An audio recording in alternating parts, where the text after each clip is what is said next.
Blaston LAN event on this side. We've got a fully packed room, packed seats, people standing in the back, excited for a day of Blaston and Ultimate starting up later on today. So looking forward to that. So in case you've never played Blaston before, Blaston is a 1v1 bullet hell shooter. The goal is obviously to reduce your opponent's health bar to 0. If you do that, you win a round. Games are played best 2 out of 3 rounds. And the set today, everything today is going to be a best of 7 matches. So each one of these players is going to have to win 4 matches in order to take the set. We're going to be starting up in just a little bit between Josie and Tesseract, the winners of our EU and NA final winners brackets. We're going to... No, sorry, Josie lost against 24, if you remember. Oh, my goodness, you're absolutely right. I'm already messing up. My goodness. But yes, we are going to have Josie and Tesseract first, followed by 24 and Monty. And then we're going to be dipping into the 3rd place round after that, heading up into our World Finals of Blaston. Absolutely hype. Are you as hyped as I am, Cap? I'm so excited. In fact, He's really so excited he lost his voice. Yeah, no, nothing's going to keep me from this, including my voice going. But in particular, I'm really excited for this first game between Josie and between Tess. Mm-hmm. This is what a lot of people thought the final was going to be, and it's got the player that a lot of people consider the #1 player in the world versus the player that the other group of people consider the #1 player in the world. Yeah. Who do you think is going to look like they're going to have the advantage? Okay, well, I've seen this. You know, another thing to mention is that these two guys are Blaston veterans. They have been playing the game since 2021 when we really started heating up on our competitive events. There's a lot of history between these two, and we are super, super, super excited to see them as our first.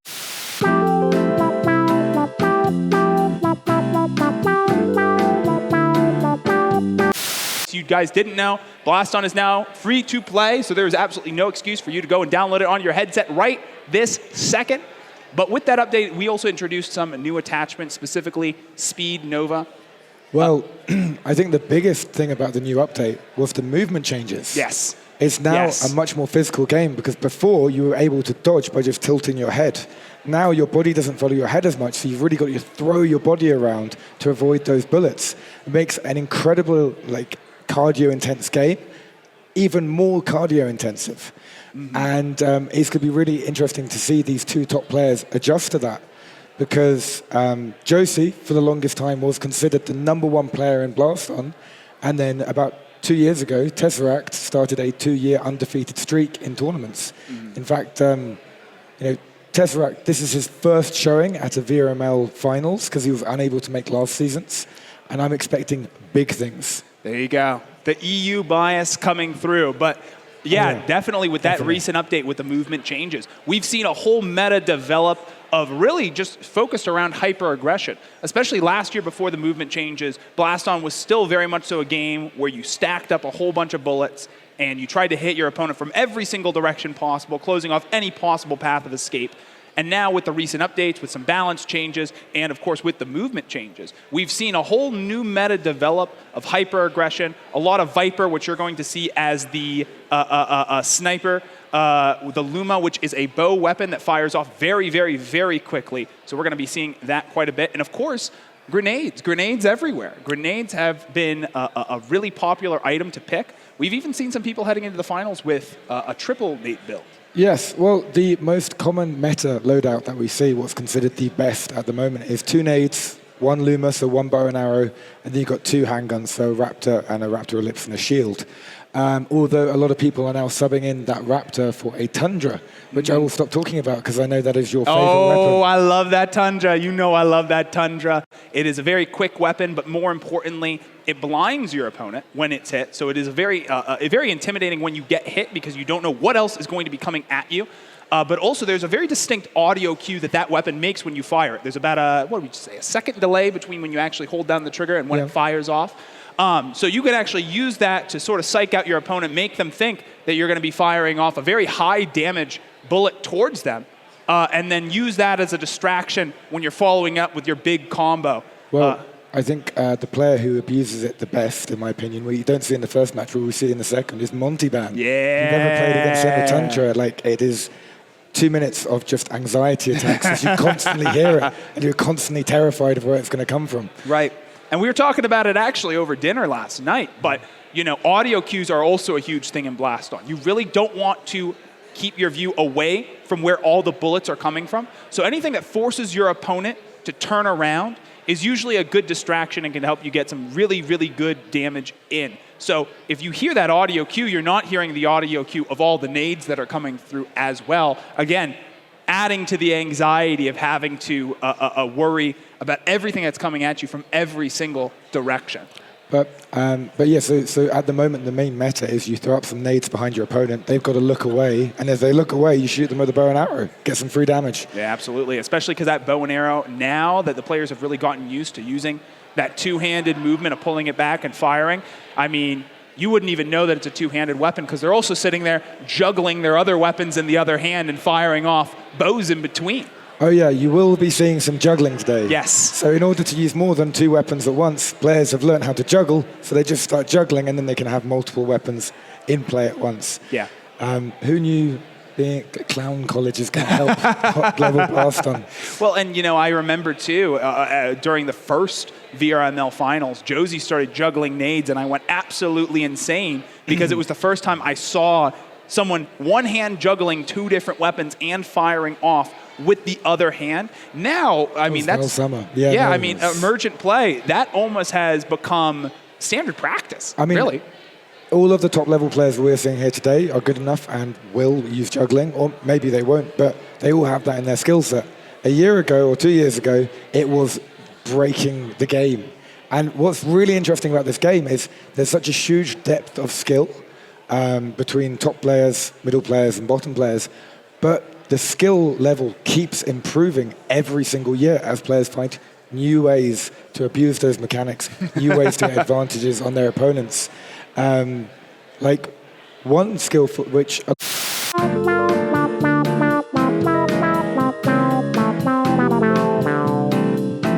and knowledge as well as execution, which go into winning a game of Blaston. So I have huge respect for all of the players we're going to see here today. Yeah, and overall, I won't go too much into damage versus collision versus health because that's a whole big thing in itself. But the thing to know is that every single projectile weapon and obviously the players in Blaston have their own individual health bars. And when someone loses their health or a projectile loses their health, it disappears. So that is the overall strategy behind drop blocking. Drop the weapon into the bullet, block it, pick up the weapon, and continue firing. And again, this is happening alongside having to worry about nades popping behind you, really fast, small projectiles that are coming out towards you.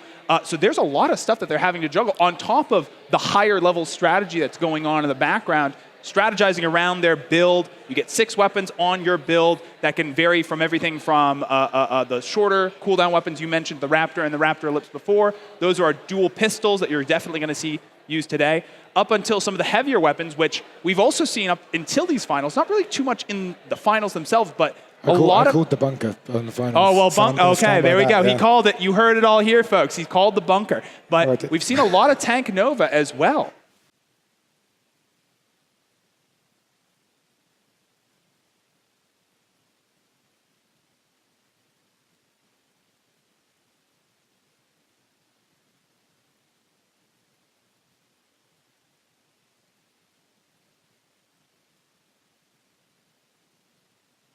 Game, which requires a lot of in-depth strategy, knowledge, and execution. And you're going to see that live here. This is the first Blaston LAN we've had. It's taken a long time to get here, and I am so excited to see it live in person. Yes, absolutely. Super, super hype as our players start setting up for their first match. Any final comments before we start loading these guys into the game? I'm going to say my predictions for this game is it's going to be incredibly close. I think we're going to go to the full set. We're going to see all of the games available. I don't think it's going to be a stomp either way. If I had to pick a player, I'm going to pick Tess because I've picked Tess every game for the last 2 years straight and it's never steered me wrong. But I would not be surprised to see it go the other way either. Really, 2 of the best players in the game right now, and you're about to see a show. Yep, absolutely. Can we hear some hype from our crowd for our first matchup for today? We are starting to get into our first match. Can we hear some hype for Tesseract versus Josie?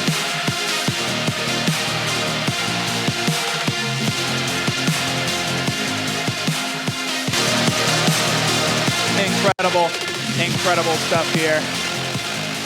Oh my gosh, the match was rigged from the start. We're already starting 3-2, my goodness. All right, we're getting our matchup now, folks. These builds are looking a lot better, to be quite honest with you. We have Tesseract out here running Viper, Ellipse, the Tank Nova, Fast Tundra, that is the Fast Raptor. What are we calling that majestic nade? Did we nail that down? That's the only majestic nade people use. The only majestic nade people use. It's the only one you'd ever bring at this point. Yep. It's faster, does more damage, but stays around a little bit less. Yep. And then Aegis Shield. I do believe we're going to start out with a little bit of a connection round. We could be wrong. We could be in the actual matchup here. We are actually in the matchup here. I believe that they went ahead and did that connection round off screen. Okay. So we are getting into it. Josie going ahead and bringing the fast lance, or that's extra damage. No, that's fast lance. That is fast lance. All right. But no,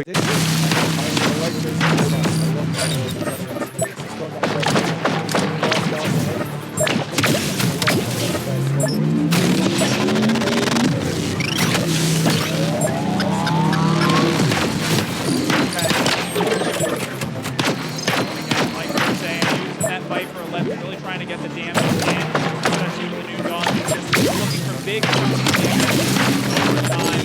Tesseract using that Nova trying to defend himself against the Luma. Does duck into that instinct.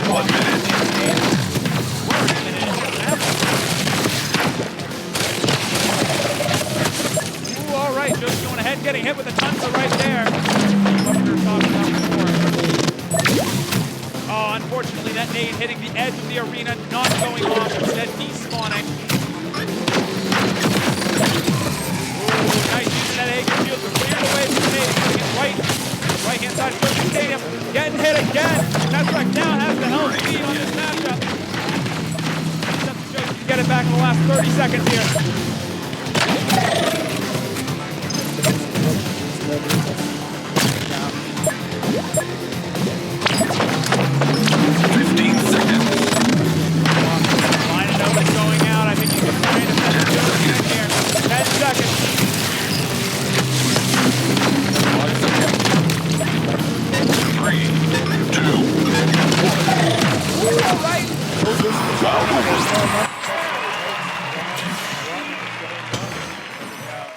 Real aggressive right at the end there. 3, 2, 1. Blast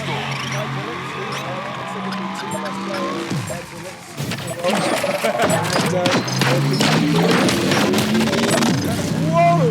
That is some amazing damage on the start. Josie needs a miracle here to pull this one. All right. And another Tundra shot going through on Josie. And the Viper Ellipse is going to finish it off. Tesseract in 30 seconds going ahead and taking game one. Tesseract just putting on a show there, boxing him in that last round, putting him in position, following that easy shot down. That's why he is one of the best Viper Ellipse players in the world. To Joseph to the other one. Yeah. All right, I am going into a weapon swap here, so we're going to be coming back with a totally different loadout for both of these players. But yeah, overall, what an incredible match to watch. And like I said, you can see now how fast the game is, how fast these players are actually having to move, and the skill that they need in order to juggle, quite literally, everything that's going on at once. So tell me, how did the Raptor decide that game? Well, I didn't see a curved Luma either. So. Yeah, Josie had it. Oh, that's true, so, that's true. He didn't hit enough shots, that's how the There you go. Well, honestly, at the start of that game, I really favoured Josie's loadout. Tess just executed, well, better, definitely in the second round. He just got a really good early start, managed to keep it, put Josie in that tight spot. And yeah, it's really hard, even at the top level, when you are down 75% HP against someone who's full HP in the first 10 seconds, and you're like, I'm going to have to just dig so deep in order to beat someone who normally is decided by about maybe 10% health tops. Right. Yeah, that having that mental toughness, especially as you start to get tired. I mean, there's the reason why we have best of 7 sets instead of something just like a best of 3, because as you see these players go throughout this set, you're going to see that become more and more of a factor, especially when, split-second decision-making, being able to recognize a Viper bullet coming towards you and effectively dodge it is so important to staying alive in the matchup. Well, it's going to be interesting to see how they decide. What I would like to see is both players just go double Viper because, while it's probably not the best build, it's really fun to watch. This is what I'm recommending. Do a fun build for us to watch. Don't care about this is probably the biggest tournament that you're competing in. But yeah, and also from Tessa's side, we talked a little bit about that Tank Nova. Now you guys know what you're looking for, those big purple bullets, being able to absorb a lot of damage, acting essentially like a moving shield towards your opponent, but also in some cases forcing Josie backwards onto his podium and allowing Tess a little bit more room to set up with their build. The thing is, it's really effective in the modern meta because it's so good at blocking out straight Luma, so bow and arrow which doesn't curve. But against curve Luma, as a curve Luma player, I think curve Luma is actually quite favored because you just bend the shots around it. So really Tess's primary use there was just using it as setup, trying to block Josie into a part of the podium so he can follow up with that Viper Ellipse. I would like to see Josie pull out a Viper Ellipse, if nothing more than to try and show that he also is competing for that title of the #1 Viper Ellipse player. Because they're both such interesting Viper Ellipse players to watch, and they play them in very different ways. There you go. Tess is just a master at landing those really fast, really deadly accurate curves which just hit you in a second. Whereas Josie has some really interesting shots where he will pull it back really slowly and you have a really slow wide curve, which is a really nice setup which makes the opponent try and look where the bullet's going to come from, get them off guard, and then follow up with another one, almost setting up a Viper Ellipse shot into a Viper Ellipse. There we go. And I do believe we are going into round 2 here. Yeah. Don't trust the scores. Right now it is 1-0 Tesseract to Josie. What weapon changes are we seeing here, Cap? We're seeing a Hammer Ellipse instead of a Viper Ellipse from Tesseract, which is, I would not have recommended any of these, to be honest. Well, and that's why you're not here, Cap. Yeah, that's fair. No. There you go, the skill. But yeah, running that fast Hammer Ellipse, which not only increases the speed of the bullets, but actually changes their spread to be a little bit more condensed. So, in past seasons, that has been a weapon that has been used specifically for its spread and its ability to really, flood the arena with bullets from every single direction. And here it's being used as more of a precision weapon as these players are going into this round 2. But Tesseract's also taken a page out of Josie's book, and he's brought that fast lance nade too. He basically saw that was doing damage against me round 1. I'm going to bring it, do the same problems for you. There we go. All right. Just going ahead, keeping Josie on his toes with the Tundra there. Josie going ahead. Nice drop block, but Tesseract still manages to get hit by the Luma there. It's a tricky weapon to dodge. And the instant proc lance nade also doing just a tiny bit of damage. Tesseract has their weapons off of cooldown now. Starting to fire back, starting to put that pressure back onto Josie.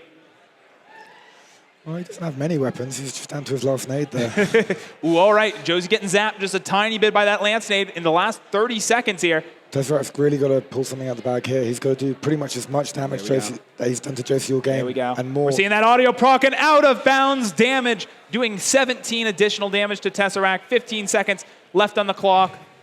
Josie's not taking any risks, using that shield, trying to just make sure that he doesn't get hit by anything. I don't really think Tess has got the damage to make it in this round. I think this is round over, unfortunately. There we are. Josie going ahead and taking round 1. Great comeback there from Josie. Well, personally, I don't like this Raptor Ellipse. This Hammer Ellipse, sorry. Love the Raptor Ellipse. Not going to go against that in any build.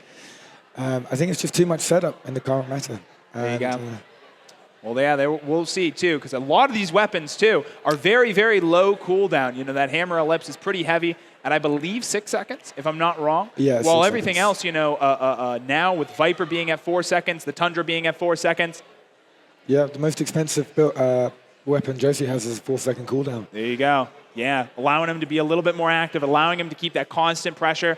And, pressure isn't just good for offense. It also ensures that your opponent doesn't get the setup, the positioning that they need in order to fire off their weapons. Heading in Tessa's doing a very good job. You know? I was about to say, first 45 seconds, Tess hasn't taken a single point of damage as of yet. Yeah. He's doing very well. Yep. Josie going ahead and baiting out. Ooh, there we go. The curve Luma managing to hit there from Josie. He still has it in hand, and you can see how he's using weapons alongside of it, juggling them up in the air so he can pull the bowstring back on that Luma and keep it in cycling. Last minute here, Josie going ahead and using that Aegis shield, trying clearing up some bullets, trying to give himself some room. Tesseract going ahead and getting hit by a Raptor Ellipse bullet. It's going to make it a little bit closer into the last 45 seconds here. Some good damage from the Avalanche nade. Josie needs to land one of these. Well, he needs to land a Luma to get back in this, I think. Yep. Well, they're pretty close right now. A Luma difference is not too much in the last 30 seconds here. That Raptor Ellipse again, going ahead, putting some additional pressure on. Oh, and goes ahead and catches the nade, fires it back at Tess, taking just a little bit of damage. Oh, there we go. 15 seconds left on the clock. Ooh. Tess needs to watch out for that. That's such good placement. Yeah. Josie just needs a way to push him into it. Oh, such a close 5 seconds block. left on the clock. I don't know if he's got it, but... Ooh, the return to sender. Oh, and Tesseract is going to go ahead and take round 2. We're heading into a round 3 in this matchup, folks. Well, I said it was going to be close games. There you go.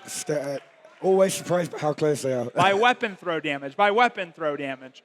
We're used to it at this point, folks. There we go. Again, you're seeing Josie going ahead. There we go. Oh, no! Tesseract getting hit twice with that Tundra.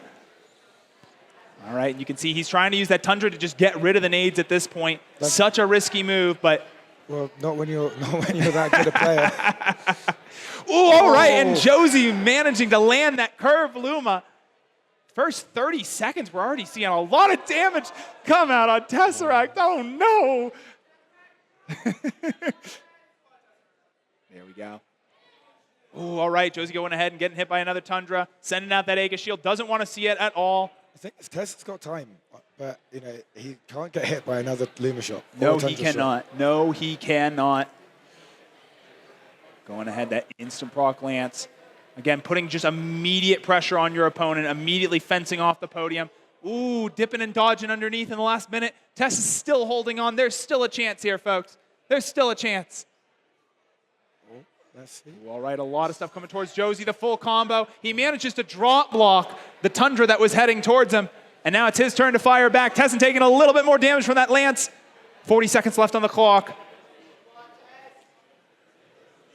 Ooh, all right, nice bait out there by Josie, ducking into the way, proccing the auto aim of the nade, and then moving to the other side of the podium. Does get hit. Ooh, all right. He has that lance nade at the ready. Has to go pretty aggressive here. Oh, yeah. If he doesn't land, at this point, he's got to sacrifice defense for offense because he needs to land damage, otherwise he loses. Yep. Oh, and with the Tundra, Josie is going to go ahead and bring us to a 1-1 set. Excellently played. It was, round 2 was very well played with the Hammer Ellipse. I think that a Luma is 2/3 of the cooldown and provides so much more pressure in that build. Mm-hmm. Yeah, but when it comes to the spread too, again, at its core, Blaston is a bullet hell game, and the ability to swarm your opponent's podium with a lot of different bullets from different directions. But like you said, there are other tools that we can now use in order to get that nailed down. Another thing that I'm realizing too is that this is not only the first time that all of us are together in the same room playing this, but this is also the first time that these two can't mute us. Yeah, they've got to listen to my They have to listen to our commentary opinions in real time. So play double Vipers, guys. Yeah, there you go. Cool. It's going to be a double Viper exhibition match for the rest of the day. Just did not look happy when I said play double Vipers. I cannot blame him. But there you go. But you were absolutely correct there. That curve Luma being used by Josie, in fighting games, it's talked about a lot, the idea of break points. You have 100 health in Blaston, and a Viper does 30 damage. But a Luma, which is much faster, does 20 damage. So in a way, it's balanced. But you still have to hit 4 shots with a Viper in order to fully deplete your opponent's health bar. 5 shots with a Luma can sometimes be easier to do, especially when you're comboing it together with the Tundra, which not only does 20 damage, but now is also blinding your opponent as well. and just further adding confusion to everything that is going on. So we're going into another weapon swap. I personally, I'll make my prediction right off the bat. I don't want to influence these players too much. They will not listen to you. They won't listen to me. Yeah, exactly. I'm not that good. I'm not that good. I'm not that guy. If you predict what they want to bring, they'll change. There you go. Well, I do think that it's quite possible that we see the return of Tank Nova. I think that gave Tess a lot of room, but I also think that Tess might meet Josie at their cooldown level as well. You know, again, Josie was running a very aggressive, very low cooldown build, especially with a 4-second nade and a 3-second nade. And we actually, you know what, we haven't seen any hammer nades at all yet. Or Nova nades. Or Nova nades. Or Nova nades. But I think these two know that the other one can dodge a Nova nade at this point. You know, at the start of the season, everyone was getting really caught out by it, but it's, you know, when you know your opponent's really good, then you can't bring, you know, normal hub stomping builds. and that's a good way of describing it too, because experienced Blaston players know that how you deal with nades is you want to go to one side of your podium, wait for the audio cue that tells you that that nade has popped, and then duck to the other side of your podium to bait the auto aiming of the grenade.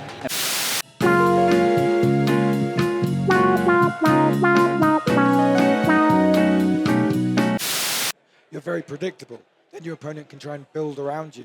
That's why we see a lot of players who are very good in queue, who always bring the same loadout, just fall apart in competitive matches because the opponent can just build around what they know they're going to face and counter it. Yeah. But because these two can pretty much play anything and play it better than people who play it all day, they've got so much width in terms of their play style. Yeah. Yeah, it's the same idea behind not doing a perfect chess opening. If you do a perfect chess opening, that's probably what your opponent has played against the most, and they know how to play around it. If you introduce just a tiny bit of unpredictability in your build, not only is that going to mess your opponent up on the build screen, but it's also going to mess up your opponent when they're in-game, and now all of a sudden they have to play around tech that they aren't used to. Mate, I've seen you play chess.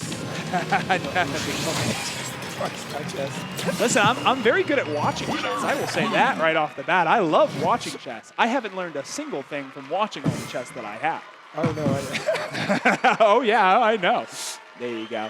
But yeah, I do hear the sounds of the game going on in the background, so I do believe that we're doing our connection round, making sure that these two players' connections are good to go. So we should be getting into our round 3 shortly. Super hype.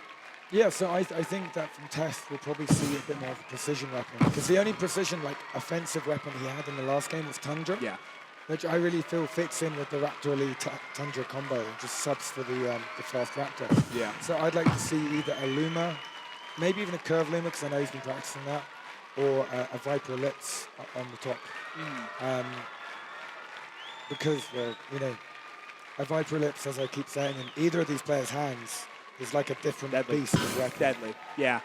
Yeah, not to mention, too, that these players have been playing with that Viper Ellipse now for 3 years. They have a ton of experience, a ton of equity put into that weapon to be able to use it as effectively as physically possible. I mean, you know, like, when I play, I've played Viper Ellipse in pretty much every game I played for about 2 years. These two players are the players which, when I played them, I was like, oh no, I'm terrible with the weapon. They're that much better. I thought I was good. No, it was just, and I just want to see them play Viper Ellipse. It's so satisfying. Yeah. And what do you think about Straight Viper? I mean, you know, something that got introduced in this update was a significant buff to Bounce Viper that allowed 2 bounces instead of 1. I think I'm the best Bounce Viper player in the world. And oh, there you go. There you go. You heard it here, folks. If anyone wants to challenge him on that front, we will be around tomorrow in the free play area, so you can absolutely kick our butts as much as you'd like. But yeah, you know, and I'm a bit surprised that a lot of players still don't bring Bounce Viper. Because, no, I do not think that Viper... honestly, it's really hard to make Viper work. There's very few players at very top level of competition which can make it work. Hungry Cat brings it, and he's the best Boston player in the world, but he's not at these best levels. It's kind of a meme we have. And he has a very specific build built around it. I bring it so I can roll my arms and do my windmill with double Vipers. At the top level, because it's a very linear gun. If you shoot it, it goes straight. It doesn't go fast enough to make it undodgeable like Tundra or Luma are. So it's an easy weapon to counter. You just stand at the back of your podium. And Bounce Viper is harder to counter, but it's not good enough. It's so easily drop blocked because it's got really low collision and it's got really low HP that I don't think this is a consideration for either player. Yeah, Although, especially when you do have weapons now like the Luma, like the Tundra, that are much faster, can't as easily be drop blocked. You could make the argument for the Tundra. Tundra is fairly easily drop blocked, but those projectiles are moving so quick towards your opponent, you know, you don't even have to worry about hitting them from behind if you just hit them outright. But also the thing to think about is that no one, like, they will not put the time into learning Bounce Viper. But funnily enough, that's why whenever I play them, I always bring it, because I know they are not practiced. So what I'd like to see from one of the players, if it starts going against them, just start playing unorthodox. Bring a weird build your opponent's not expecting and try and catch them out. And we saw that in the VRML regional finals when 24 brought Bunker, which is a terrible weapon. I will stand by this. Everyone keeps on telling me, no, it's really good for certain players who know how to play it well. It's awful. Well, 30 seconds for a giant wall. It's terrible. And since we're on the topic of shields, let's just dip a little bit and talk about Aegis Shield, because we've seen a lot of Aegis Shield, and it fades into the background for us. But for those of you who may be seeing Blaston for the first time, might not realize this is a 3-second shield. Basically, as soon as you proc it, it starts really quickly depleting in health. So, you know, they're really trying to use this to essentially parry as much as they possibly can. And, you know, the timing of using that shield is super, super important. But we are getting into game 3 of our finals here. Okay, so we're going to see a Blaston. pretty much pure meta from Josie. From Tesseract, we're going to have it's fairly meta. They've both got curve loop, so let's see how both can do it. But we're going to have a Hammerade and Hammer Ellipse. And just those two weapons alone are going to create a huge amount of pellets just to overwhelm Josie's play space. Very nice use of the shield there from Tesseract, taking out all of those Raptor bullets, as well as the Tundra that was coming through from Josie. And yeah, like you said, Cap, I guess your prediction is paying off. You know, these players bringing that curved Luma, such a cheap weapon for the damage that it does, and the fact that you can get that curve on it, so good. 10 damage coming through from Josie. It's not much, but every point of damage is going to matter every single match today. So really important.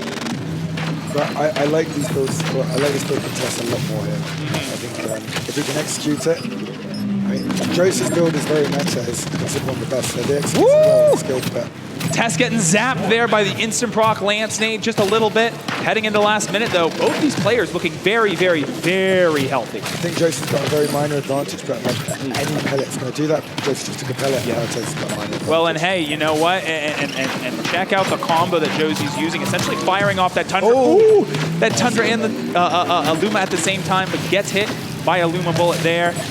Heading into the last 30 seconds. Oh, that's a good combo, yeah. Gets it back. I mean, that's also what the Lance Nade does. The Tundra, the Lance Nade, they force you to dodge one way. The moment you dodge, he just picks up the Luma, gets a shot, and it's very hard to dodge. Little bit of poke damage coming through there on the Hammer Nade against Josie. That is going to give Tesseract the health lead here in the last 20 seconds. Double nades are ready to go from Josie's side. Oh no, he gets hit by another Luma shot, but the zapping coming out on Tesseract. 10 seconds left on the clock.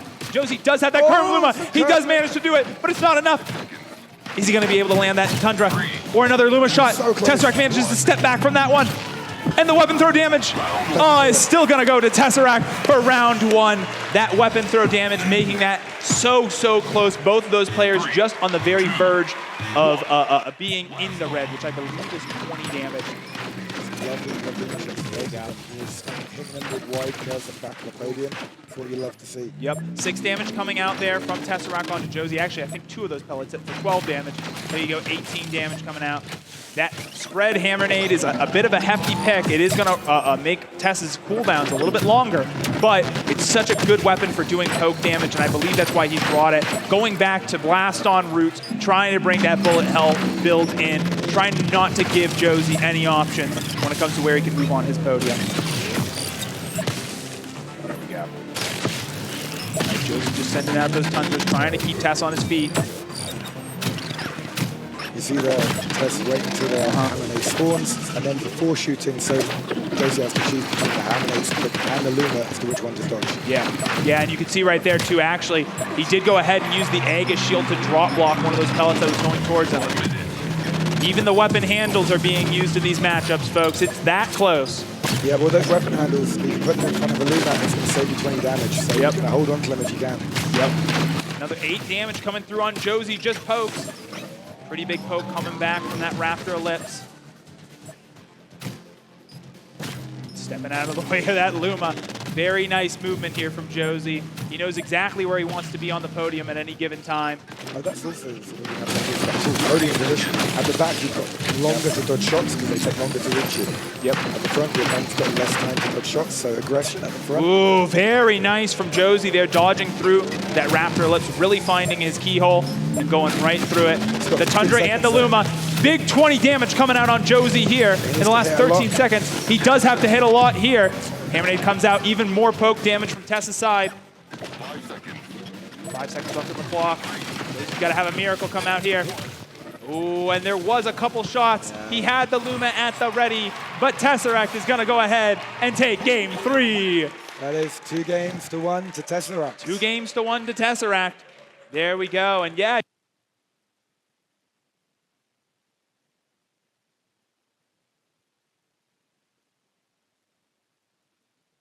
So don't go anywhere because this game is popping. I'm loving this game. This game is popping so far. Yeah, really incredible. And again, you know, being able to see these players not only at the top of their game, but also in person is really, truly incredible. And I'm already seeing new tech that I hope to take with me in my future games. But yep, we're going to go ahead and take a quick timeout. Don't go anywhere. We'll be right back. I think if we're... Are we going anywhere? I think we're staying here. We're staying here. Well, that's a cool skin.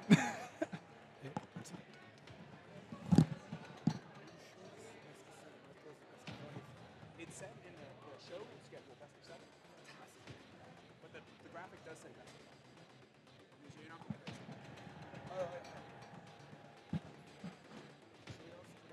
we should have some. I don't want to say it on the mics and now they're hot mics, but if you can go up there and ask them about that, and then also just mention that up here, gameplay is just lagging a little bit. We're dealing with it, but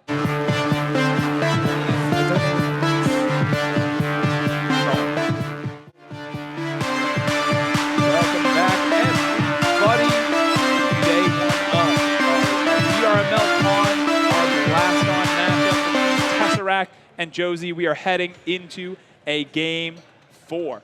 Gap. So, just to be clear, everyone, this is a best-of-5 series. Yes. And Yes. this is set point for Tesseract. Yes. So Josie needs to win the next 2 games to advance into the finals. And Tess just needs to win 1 more game in order to secure that final spot against the winner of 24 and Montyban will have coming up after this match. Yeah, and we've seen some pretty incredible gameplay so far. Again, for all of you who haven't seen Blaston, this is your first time. Absolutely great first match to be watching here because it really has been peak gameplay from both of these people. Both of these players who we've known for so long, and we've seen this matchup about 1 million times before. But yeah, you know, as far as the weapons that we've really been seeing, that Curve Luma, like you said, really deciding matches, especially how Josie's using it in combination with the Tundra. Obviously, you know, Tesseract right now is on set point, so we are getting into that matchup. Everything is on the line here as far as heading forward, but we will still see our third place matchup today, no matter what. So Either way, these players will be playing another game. It's just to be deciding whether they get to 3rd place or whether they get to 1st place. I think we all know which one they're going to look towards playing. Yep. Yeah, and especially talking about that 3rd place round, you know, either way it goes, it's super, super interesting. But, you know, I've known Josie as someone who gets better as these sets go along. So I wouldn't be surprised if we see a comeback here. I wouldn't be surprised if we went up until a game 5, honestly, for every single matchup today. Yeah, and I know Tess as a player who gets better when he gets angry. So hopefully he's really upset right now. There you go. I mean, you know, it's funny, but yeah, that's another thing. Again, the mental component when it comes to a lot of these VR games, just like in-person sports, right? Your attitude can change how you play. And when everything is so physical, you know, you're not just typing onto a keyboard, even small changes in your attitude can make huge differences in game. I mean, you saw my attempt to get here. I changed how I looked like to try and upset my opponent, and I won the game. Yeah. Don't know if it helped, but mental game is such a big part of this as well. All right, there we go. And we are getting right into We our see the match Super four. Majestic. Oh my goodness, folks. The Super Majestic is on the field. Josie also going ahead and bringing out that fast Nova Nade that we talked about earlier. Going to be doing 20 damage on Pop, a very fast moving, a very high priority projectile for Josie. As we get into our fourth match here, Tesseract taking a little bit of damage right at the beginning of the round. Popping that Aegis shield, trying to make sure to destroy any of those nades. Doesn't even want to take the chance when it comes to those nades. Now I'm gonna say something here. I think Josie's loadout is a better loadout, but I think Tesseract's much more fun to watch. The Viper Ellipse, we got Super Majestic, but I think Tesseract is one of probably the best Super Majestic player I know of. Mm-hmm. He can really make that weapon work to him. It's a 10-second cooldown for a huge orb of damage, which just does incredible damage. And if you're going to bring out a new weapon, you might as well bring it out in Game 4, knowing that you always do have that balance of that additional game just in case things go wrong. Getting here into the last 45 seconds, it is still very, very close on the health bars. Both these players keeping it clean. Tesseract pulls out that Super Majestic, putting the pressure on Josie, does manage to get a Raptor shot through. Ooh, and Tesseract not taking damage from the Nova Nade, but I believe that was from the Luma, or was that from the... It was something that did 20 damage. That's the only thing on Josie's build that can do that. Ooh! Big damage coming through on Josie in the last 20 seconds here. I hate to say it, but I think that was the Raptor Ellipse. That was the Raptor Ellipse. I'm telling you, folks. I'm telling you. 15 so seconds left on the clock. Hold that Luma to stop Josie having that damage available in the last 15 seconds. Because that's what he's scared of. As long as he's holding it, it won't spawn back for Josie. So Josie's only really got this Nova Nade to make work, and he doesn't. And Tesseract takes round 1. Game 4, that's 1 round away for Tesseract to end up in the finals, and he's running Super Majestic. Well, I don't know. It's not a surprising choice, to be honest with you. We've seen players using it to great success in matches past. Massively surprising choice. It's like, nothing would have made me predict There you go. Ooh, all right, Josie taking a little bit of zap damage, doing a good job of ducking underneath. That Raptor does get hit with a Raptor Ellipse shot. Nice 10 damage as he gets some of his weapons off a cooldown and is able to fire back. There we go. Tess told me in the break that he had a surprise planned, and there's nothing. I would have never guessed this. There you knowing go. there was a surprise. Oh, those Vipers are so lethal, but... Yep, that Aegis shield coming out for Josie, protecting him against those Viper shots as he goes in with those double Raptors. Really just trying to keep short cooldown weapons on cycle as much as physically possible, keeping that pressure on Tesseract. That way he can't get to the front of his podium and use that Super Majestic to its full effectiveness. All right, but he is going to do exactly that. Gets it right in the middle of Josie's podium. Josie's pushed over to the corner, manages to get up. Nova Nade comes out. Tesseract manages to get out of the way. And overall, in the last minute or so, we haven't seen a lot of damage come out from either one of these two. I mean, Josie's got to land those Lumas. Yep. And Tess has got to dodge them. That's the aim of the game here. The Super Majestic seems like the big thing, but those Lumas are what's going to do the damage. Ooh, all right, there we go. Using that Aegis shield, doesn't even want to have to worry about it. Oh. Ooh, very nice. Tesseract he just catches him just with a point-blank Super Majestic. There we go. Ooh, all right, another Raptor Ellipse shot coming out on Josie. Josie's in a bad position. He's got 20 seconds to do Oh, no, and the Viper shot coming through onto Josie. 15 seconds left on the clock. When I said earlier that you want to play something they're not used to, this is it. Yep. Josie does not have enough damage, I think, to land enough to win. Yep. We're going to see, though, last 5 seconds, Josie taking the zap damage, and Tesseract is the winner. What a game from both players. Both players played amazingly. Amazingly. Truly really fantastic. Great to Blaston. Really incredible to see. Very well played, both to Josie and to Tesseract. I could not have asked for more from that game, or maybe one more game. But I think everyone could see, very close. Both players played amazingly, and we got to see Super Majestic in the final game. And the level of movement that's required to get to this level. I mean, really being able to, at a second's notice, drop down onto the floor in order to get around the combination of the Super Majestic and the Majestic Nade. I mean, really incredible body control from both these players, incredible use of the weaponries and the mechanics in the game. Can we just get a round of applause for our players? Yes, as they go? please, Come a on, round man. of applause for our players for giving us an excellent show. Okay, so that's the first Fab.org player to the finals. There you go. That's the first part of the prediction down. There you go. So we'll have to see where it goes into the second match. But yeah, I mean, going back to what we were talking about heading into this matchup, right? You had made the prediction that, oh, we're going ahead, we're cutting it. All right, folks, it seems like we're going to go ahead into a quick break. Don't go anywhere. We will be right back. See you guys soon. Welcome back. Ooh. Welcome back, everybody, to VRMLCON. Test 1, 2, test 1, 2. Welcome back, everybody, to VRMLCON. How we doing out there? Woo! All right, we're working on some audio issues, so now I just got to use my loud voice for everybody until we get back. And there we are. There I do we are. not have a loud voice. You're on your own. My voice is dying. But as always, I am your host, Dr. Oolong, joined by Captain Fabulous. We got through our first match of the evening just a couple minutes ago with Tesseract moving forward in our bracket. We are now moving on to Monty versus 24. Again, the Poly Savant of VR gaming versus Monty, who really got his start last season in VRML, and since then has just come to absolutely dominate a lot of games in the EU region. Well, it was last finals, the VRML, in which I stated that the next top player who's going to win a tournament was going to be Montyban, because he's got that potential, he puts in that work. However, the player who won that championship, who won VRML Season 1, was 24. There you go. So I think that the bookie's favorite probably is 24. Unfortunately. But I think that Montyban is a player who's just got stronger and stronger. He's by far the newest player of any players playing, but he has just risen to just such dominance against people outside the top 4. Yeah.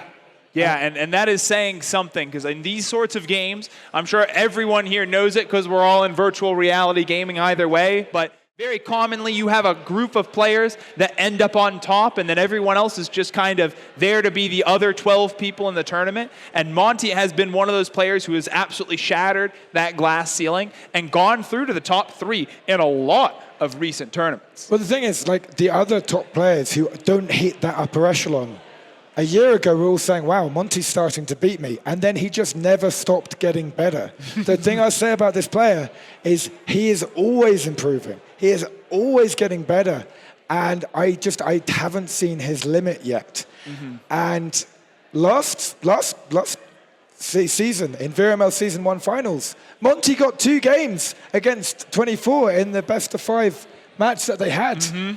And Monty, for a long time, was one of the few people who was going to be considered someone who might be able to beat 24. Yeah. So this would be a fantastic match to watch. Yep.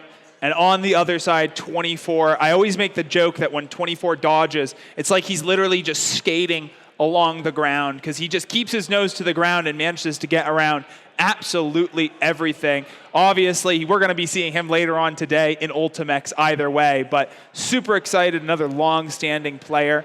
And, you know, it's a really exciting matchup seeing both of these players who are sort of the respective representatives of their region playing off, just like how we saw Josie and Tesseract. I mean, I'm just excited to see 24 dodging live.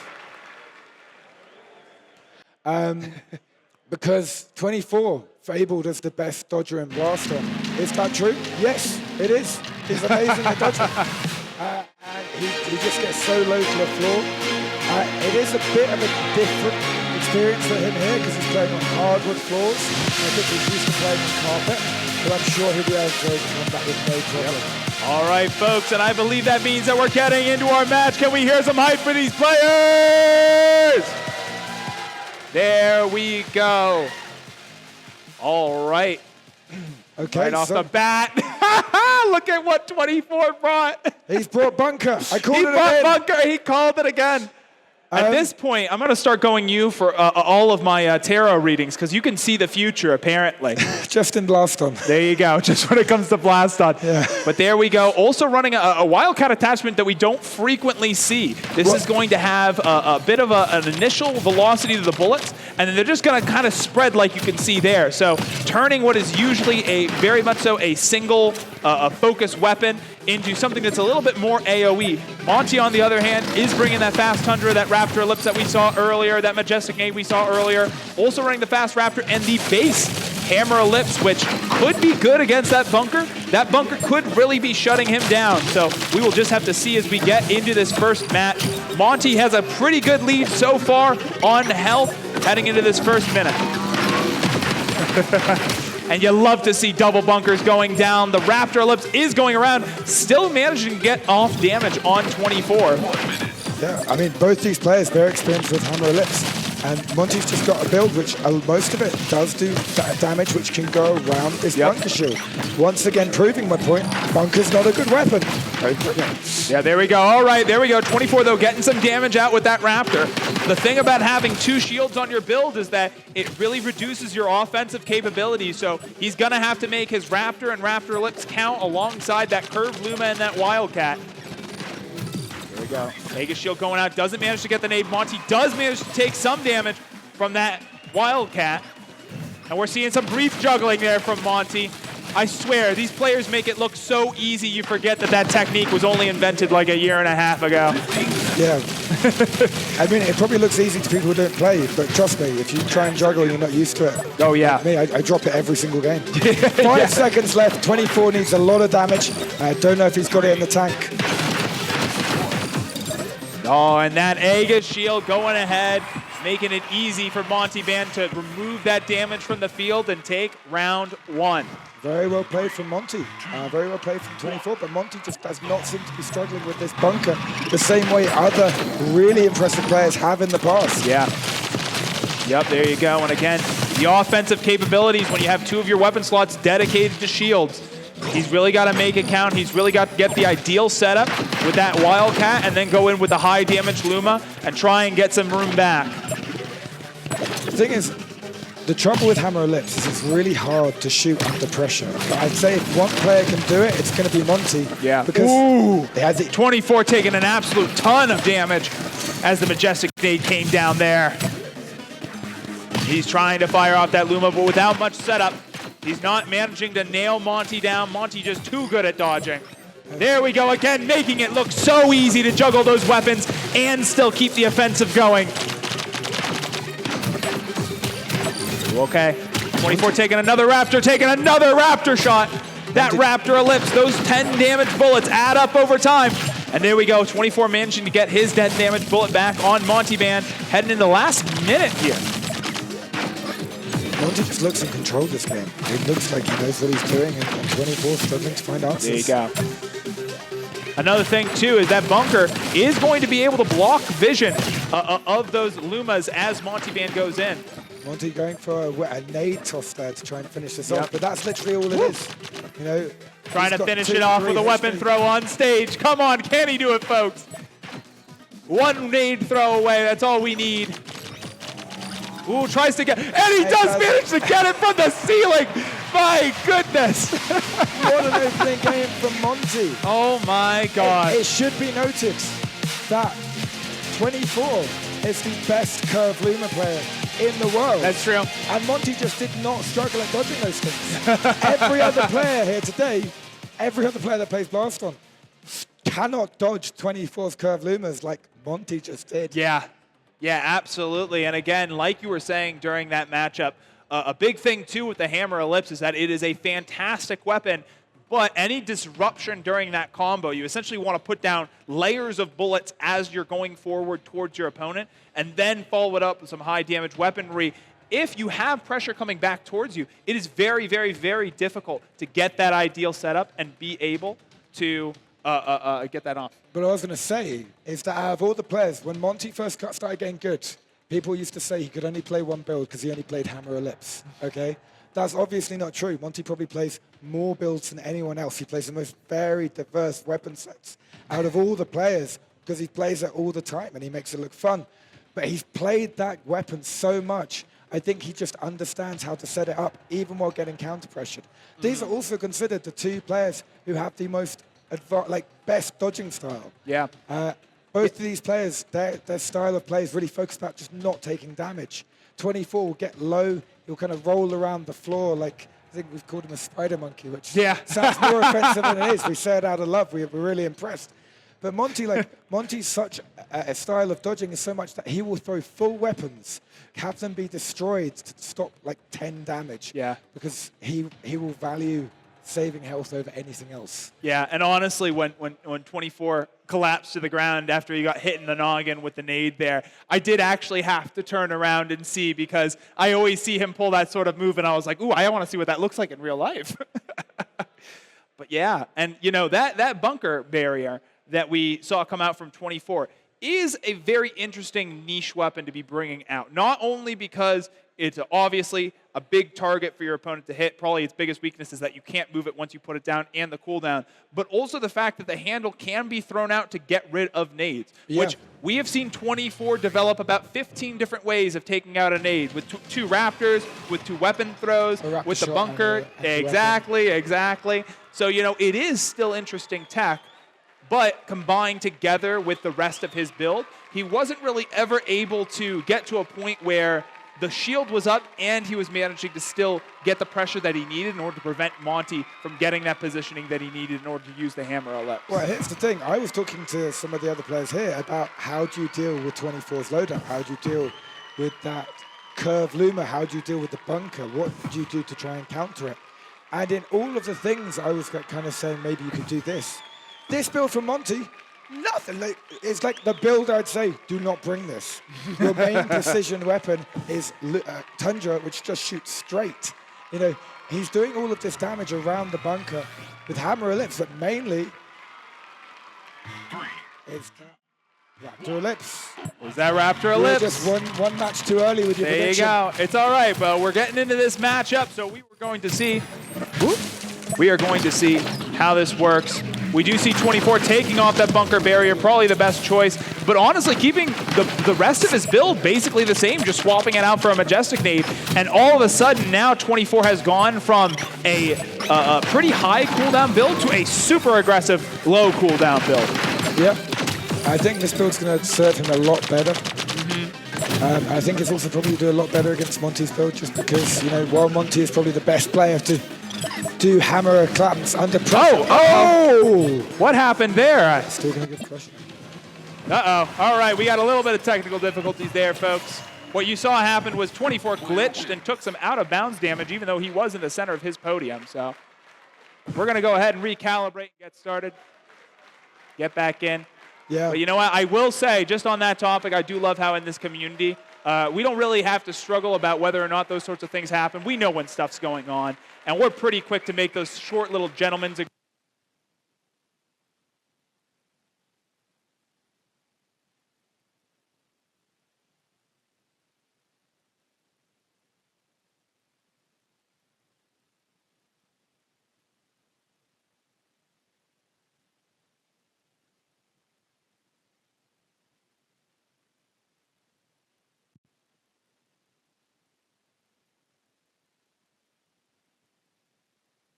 people together, especially over the past couple years, as we haven't been able to do events like this. And yeah, all four of the players who came here today are all pillars of the community, all very well known and very well respected in the community, not only for their skill, but also for their attitude towards the game. So, well, you know, serious props up. I mean, me and you came, so that's not... Oh, yeah, well, we're behind the casting desk. We're allowed to be a little bit sassy, aren't we?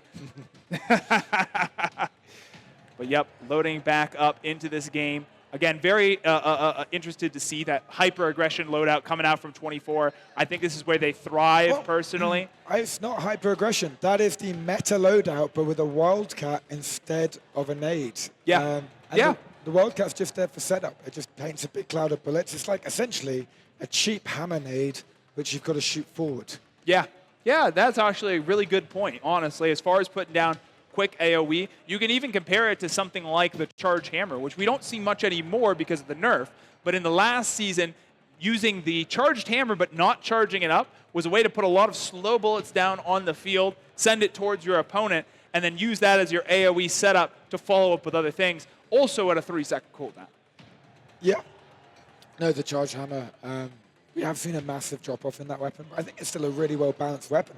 Just doesn't fit in with the current distraction loadout because it's more about setup, though it is good for nade denial and counter pressure. So it's a very versatile weapon, but when the meta is geared towards the distraction, get them to look the other way and hit them with the Luma, unless you want to include weapons geared to that playstyle. Yeah, especially when there are just so many good options right now for putting down AoE damage. I mean, obviously, I don't commonly see the slow Wildcat being used, but, even just the spreading Hammer Nade, we saw that in the game between Josie and Tesseract. Being able to consistently do that chip damage, consistently put down that spread, and reliably do 6 damage every 5 seconds, especially when these games are being decided by the bell and are not being decided by health bar, that 6 damage over time can end up adding up. Well, it's a very new style of play where you're trying to land those 20, 30 damages. It used to be, if you could find a way of doing consistent damage, then you would do that every day. Do you remember the double shield meta, where people would just take no damage and dodge everything? It's only because we've had a few weapons be maybe a bit overtuned and being a bit too fast that this style of play has been enabled. Yeah, and in a weird way, we've almost ended up back into that meta with stuff like the Tank Nova being rung alongside the Aegis Shield, because Aegis Shield at a 3-second cooldown is still such a strong choice that even if you don't end up using it during the match, it still can just be something that you pull out for weapon throw damage to take out a nade, or you just leave it, and then that reduces the overall cooldown of the rest of your build. Aegis is your get out of shield free card. It's, oh no, a bunch of stuff is coming towards me, or he's picked up a weapon I don't know if I can dodge. You grab it and go save me. Yeah. But all right, folks, we are getting into our second match here in just a little bit. We're still working on these headsets over here. And yeah, overall, been a great day of Blaston matches so far for sure. I mean, I'm very interested to see, too, what both Monty and 24 continue to bring out. But I do hear the sounds of a weapon test, so we'll be getting into that match shortly. Well, this first game, we know that they will be bringing, so this game's their second game. Although they're replaying the round, they will be bringing the same weapon sets. They will not be allowed to switch between the round that they are now replaying. Yes, that is really important to point out, too. No goofing. We know that. That's kind of an unspoken rule either way in the community, so best to be making it. It's in the rules. It is in the rules, too. But even during casual things, I wouldn't be going about and doing that. Again, we're pretty good when it comes to gentlemen's agreements and knowing when things go wrong. And we are getting into the matchup for real this time, we promise. 24 starting us off with an immediate volley and going ahead and landing that curved Luma for a quick 20 damage at the start of the round against Monty. Monty going ahead and putting down those clamps that we were talking about. Ooh, and a very nice takeout for the nade. I think that was a double weapon throw. Monty hitting the ground. You can see it on the live cam there. The amount of movement that these two players are performing. Oh, there we go. Finds the hole through the wall of bullets. Does manage to get through, even without too many defensive measures, though. 24 remaining pretty untouched so far this round, and they got the curved Luma. I mean, 24 is such a good dodger. What do you expect? And 24 just managed to take out a nade with a curved Luma, which is just insane. He really does make it look way easier than it seems. There we go. Sending out that Aegis shield again. 24 is more than happy to go ahead and trade a 3-second shield for a 5-second nade. Sending out that majestic nade, but it ends up, I believe, oh no, it doesn't hit the wall, but it does manage up right behind them. Double Raptors coming through, just putting down some quick pressure. But 24 is burning through a lot of their build pretty quickly. Yeah, Monty's been very careful and selective with which weapons he uses. He chooses not to drop big pellet spreads with his hammer nade unless he needs to. Yeah, and there you go. You could see him, again, shooting off that shield, throwing it up into the air in order to take out the nade. And he does it again. My goodness, the precision of those shield tosses. Oh, and Monty taking another Luma shot, bringing him down to below half health in the last 17 seconds here. 24 takes a little bit of damage, so does Monty. Monty's not gonna need a lot of big damage right here. That nade does go off. 24 does manage to take some damage. It's reachable, but it's still very hard. He needs that 10. 5 seconds left on the clock. He does have the hand. Oh, he does have There the we go. Tundra. He does have the Tundra, and saved by the bell. 24 is going to go ahead and take round one. It's important to note, though, Monty saw the Tundra was about to spawn. He knew exactly how he could win that round, and he Yep. did everything. Just, 24 didn't let him get away with it. Yep. Very effective cycling of these weapons. You're going to see these players not using their weapons in isolation. They really want to wait until they have the combo down. And Monty waiting until those hammer clamps come through before he starts sending off that hammer nade. Yeah, I mean, and Monty just gave away a hammer nade, a 5-second cooldown for one of the Luma shots. Yep. But that's because he values life above everything. Yep. As we all should. All right. Monty manages to make it through the onslaught. And now it's his turn to fire back. 24 tries to stop the aggression with double raptors. Monty's done a lot of chip damage. I didn't even notice to 24. 24's in a bad Ton of position. damage, yeah. All right. This is where Monty wants to be. He likes to be in a health advantage so he can focus on his dodging. And he's going to make you go aggressive to try and get that damage you need in. And he can capitalize on your over-aggression. Although 24's got a Luma and Monty doesn't have a lot of defense here, so he's going to try and put some pressure to stop him using that. Okay, there goes the Aegis shield. Managing to pop that out, throws out the shield, manages to drop block the Luma. Very well played. That's ideal placement of that Majestic Nade, but Monty's going to sit at the front of their podium. Very nice, very nicely played from both these two. Ooh, 24. Going off of audio cues alone for that Tundra shot.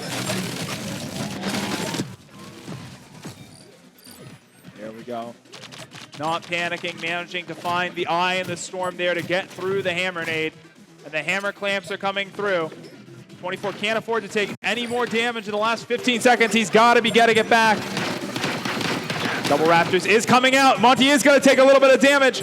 7 seconds left. He does have that Luma. Oh, and he does have the setup with the Wildcat.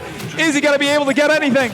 Oh, does take a little bit of damage at the end there. Monty going ahead and taking round two, going into a round three in our second match. Well, hopefully I didn't say it again, but I did notice a little bit of tripping issue for Monty's right controller there. But this is super close. Both players want that early lead, and that really could be what decides this. Because when you've got an early lead, you're forcing your opponent to be aggressive. Yep. Whereas both these players excel at dodging counter pressure rather than forward aggression pressure. Yeah. Yeah, when you have that health advantage, you're essentially putting the pressure on your opponent to get it back, because if that timer runs out, which it does frequently in these sorts of matchups, it's going to go to the player that has the most health. All right, 30 seconds in, and both players are looking pretty clean. 24 with a nice drop block to take out that Tundra. And at this point, these players are hoping for weapon throw damage. It may not be much, but when both players have taken less than 10 health, 24 does manage to take a fast Raptor shot to the hand. The hands are hitboxes in this game, folks. Ooh, all right, and taking another Raptor lip shot as well. Ooh. Very nice bait of the nade. The Tundra comes out.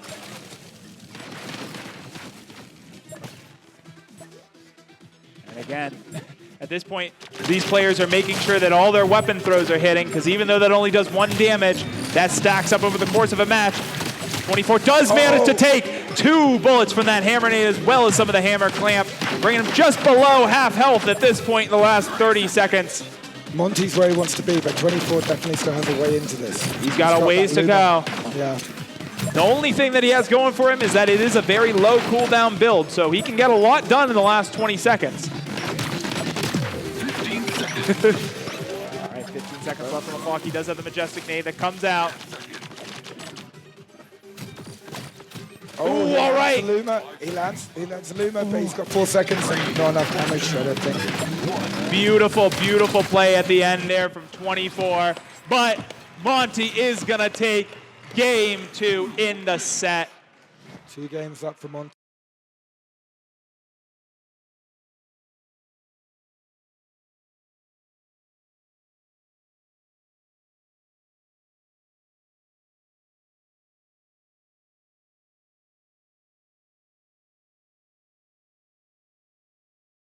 Yes, very, very, knowing exactly where he needed to be positioned based off of what 24 was throwing at him, And then also, I mean, especially in that game past round 1, we saw ideal setups from Monty with both the Hammer Nade and the Hammer Ellipse as well, to the point where even when 24 was throwing out his shield, either due to timing of when the Hammer Ellipse combo came out or due to the positioning of it, it wasn't so easy for 24 to just toss out the nade and eliminate that combo. I mean, the other thing to notice is when I saw 24 doing his double raptor combo and the 10 or 11 shots were coming towards Monty in a big cloud of bullets, Monty had a hammer nade in front of him.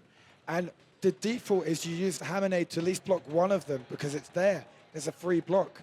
Monty kept that hammer nade. He didn't activate it because he thought that was going to be a shield for other shots coming in, and dodged all of the shots. It was a very patient and calculated method to dodging that we, even at the top level of play, we do not often see. You really just, if you can't find a hole, you got to make a hole. And using that draw blocking, especially against stuff like the slow Wildcat. I'm so used to it being fast Wildcat.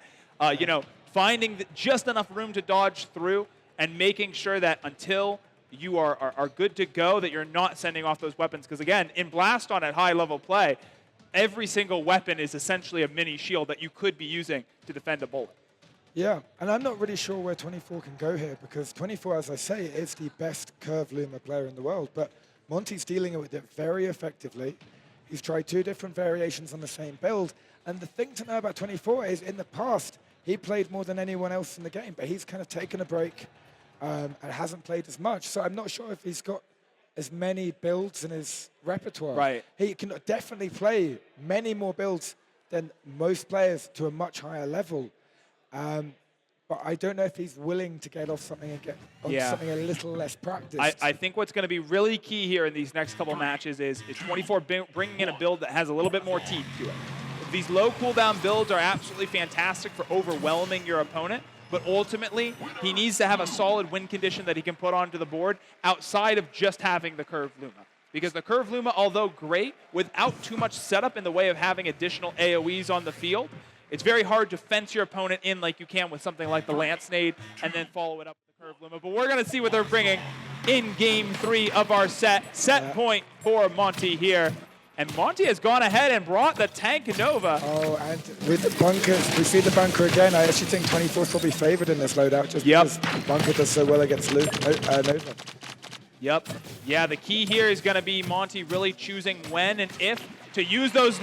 Oh my gosh. He doesn't need a different win condition. He's got Curved Luma. Yeah, there you go. There you go. Yeah, those 2 big Curved Luma shots absolutely derailed anything I was about to say there. Oh, and another one to follow it up. There we go.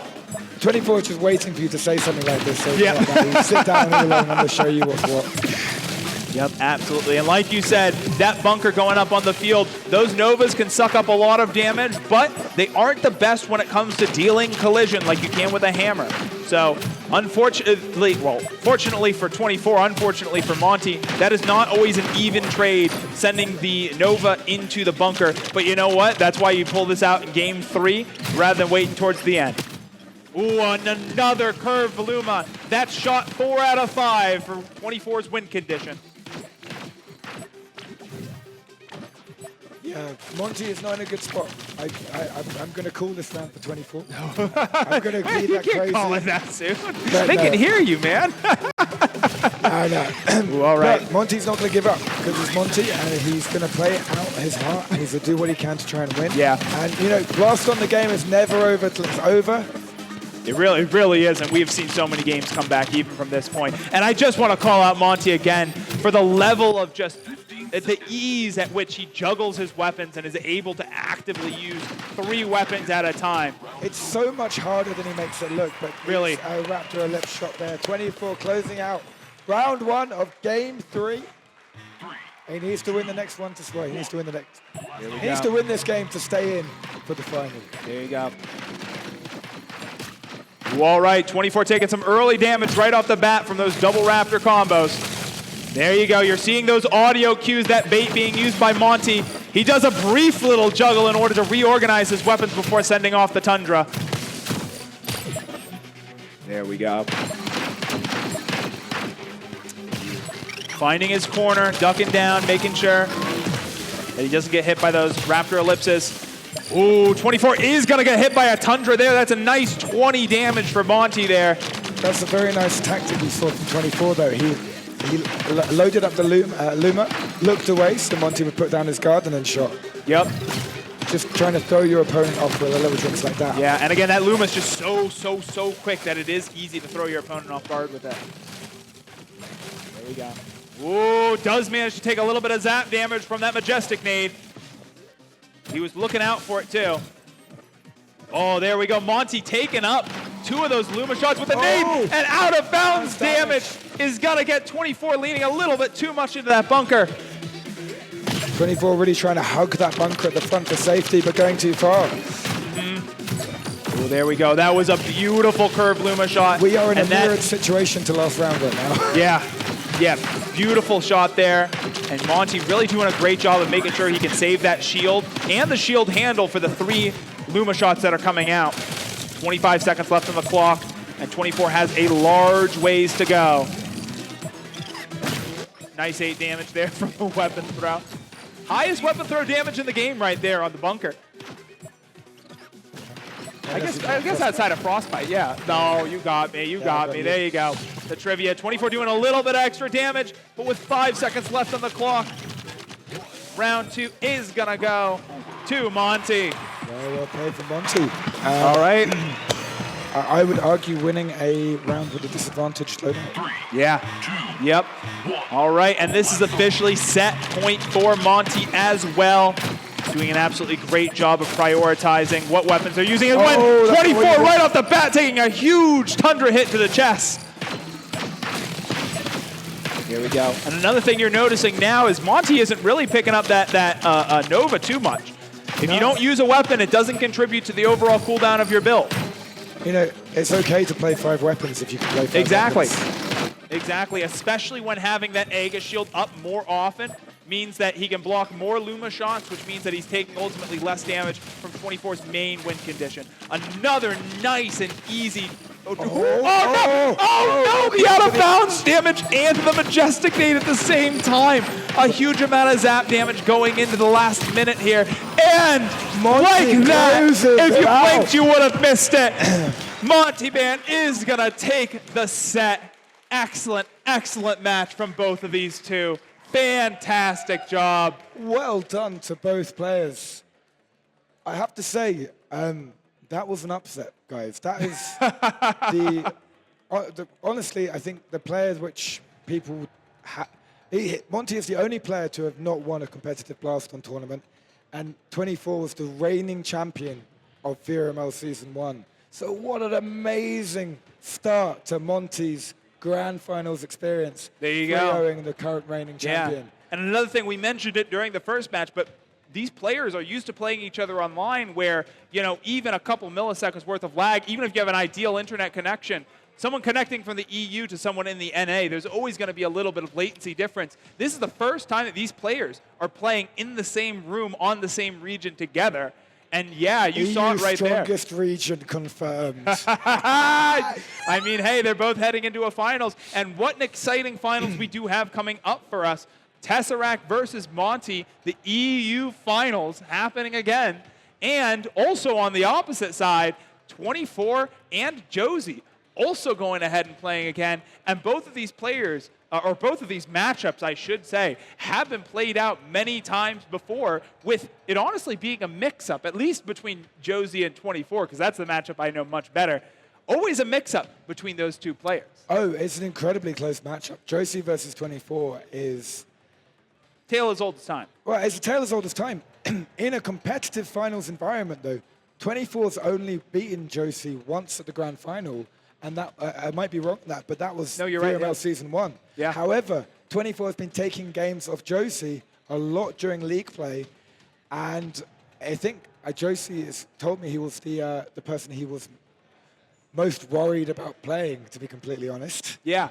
Well, and like you said, they've only, in an official capacity and a finals capacity, gotten there once. But these players have, throughout the season, been playing each other quite a bit. You know, both are, on, you know, without causing too much smoke. Sorry, Wesso. But these are the two top players in the NA region, I would say. And it is...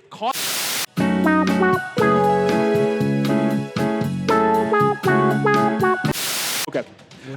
Just as a heads up to everybody in the venue, merch is closing in 15 minutes and will be reopening later on. So if you want to get your VRML shirts, if you want to get your Blaston secret boxes, if you want to get stickers, please do head over to the merch booth. Be sure to support the convention as much as possible. That way we can come back and do this again next year, because this has been an absolute ton of fun. Remember, if we don't do this again next year, it's because you didn't buy merch. If we didn't buy merch, and Americans will have to accept EU as the #1 region forever. Yep. And speaking of merch, huge shout out to our sponsor, HyperX, for providing us with some equipment, providing us with the computer screens that we are currently watching as we're broadcasting these matches.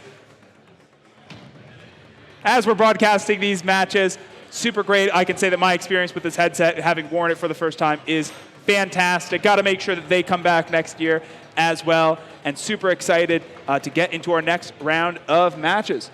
So I think we're going ahead and setting that up. I believe we'll be heading into a short break. I believe we'll be heading into a break. If not, we'll just sit here and still talk. Yeah, we can talk. Haven't gotten the heads up by anyone, but so yeah. I hate to give it to you, but I think that Raptor Ellipse really did make a big difference in that last game. It does. And you know what? It's one of those things where over time, doing 10 damage constantly, we make a huge deal about the Luma doing 20 damage. But having the Raptor Ellipse at a 3-second weapon be able to potentially do 50 damage to your opponent, I mean, that's huge. Comboed together with some high damage weapons as well, it's a great mix-up for a straight high damage projectile and a curved, slightly lower damage projectile as well. All right, folks, we are heading into our break. Do not go anywhere. We will be right back with even more Blaston VRML action. Stay tuned. Welcome back, everybody, to even more Blaston VRML. Can we get some hype from the crowd for our third place match? Woo! I am your host, Dr. Oolong, joined by Captain Fabulous. Captain, how's your voice doing? It's doing great. God, I'm dying.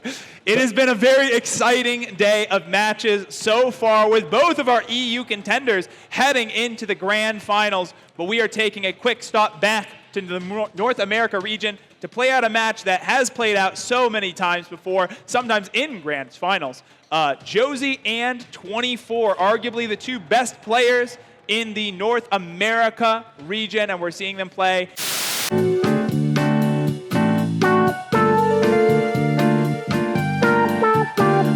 In every single week and bringing their best game. And at least in North America, it all comes down to this. Yeah. So we're a bit behind schedule, so I think we're going to try and go as fast as possible through these next matches. We are getting in right now, in fact. I can hear the audio.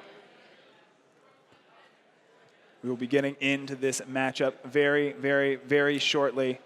And yeah, like you said, I think that everything that we said in the pre-show was true. There was a lot of curved Luma plays coming out today. That Raptor Ellipse just is a nice backup force. And then also, honestly, a lot of Tundra. A lot of damage being done from that Tundra. Really.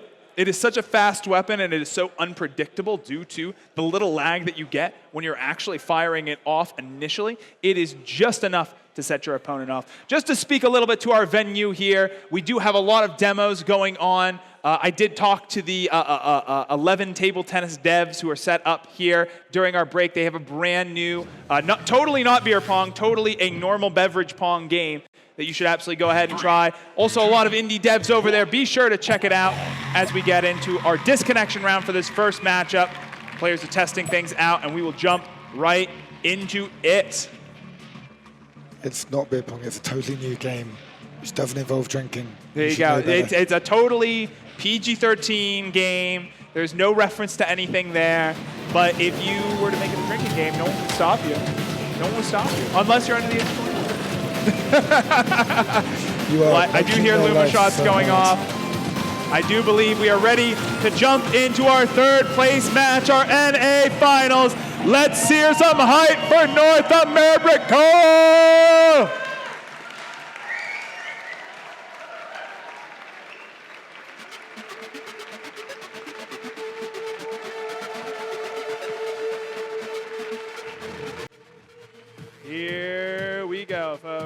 Oh my Split goodness. Majestic. Split 24's Majestic. done it. He's You brought called split- it. You Yeah. called everything today, Cap. What the heck, man? Did you have insider information to this? My No. goodness. It's something I've always wanted to see, but I've never seen it outside Q. 24's my hero.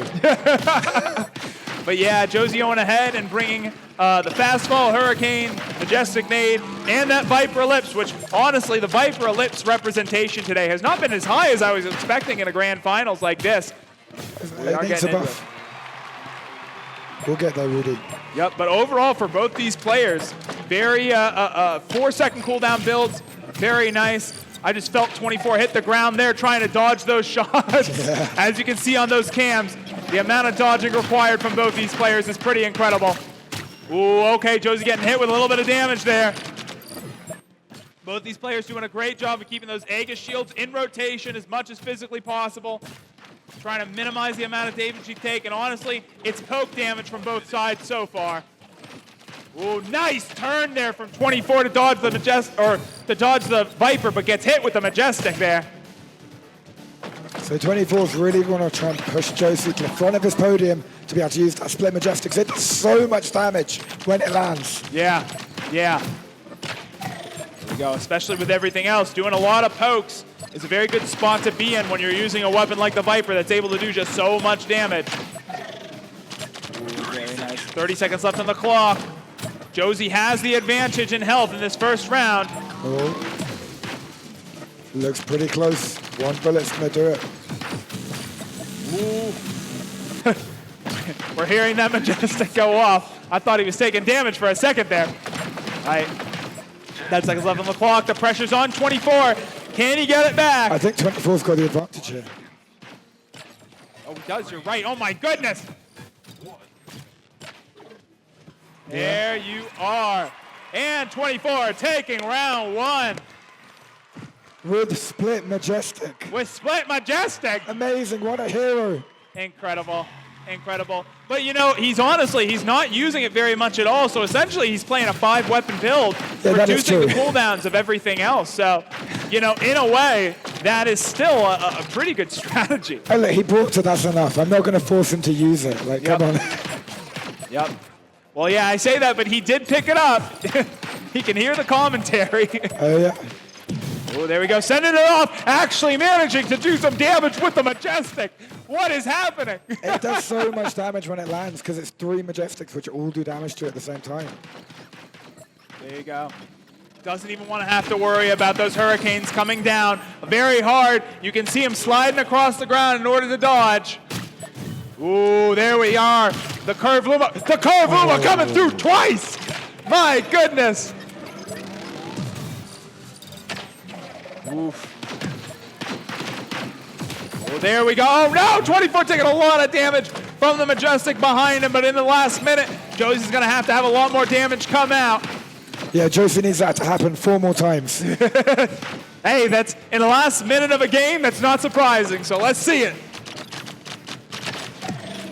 Oh, man, the bursting Majestic again. 24 dropping to the ground in order to dodge what Josie's throwing at him. And just prepping that Curve Luma, ready to fire it off at a second's notice. And he looks away! look-away shot. The look-away The shot! look-away My goodness! 24 going ahead and taking round one. It's such a nice thing to do. If you turn your head, your opponent immediately drops their guard because Yep. he's not looking, you can't shoot, and you just shoot.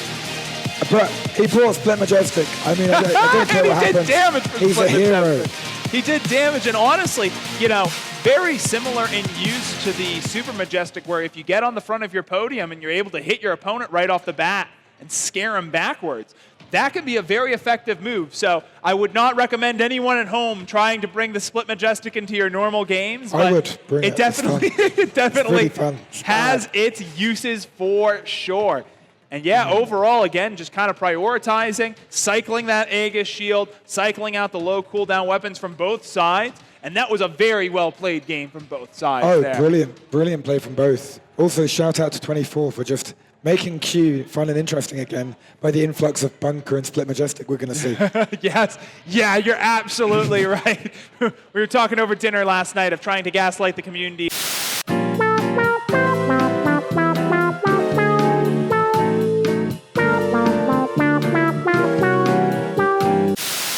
90% of their health. It does so much damage. It's amazing. But we're going into our game number 2.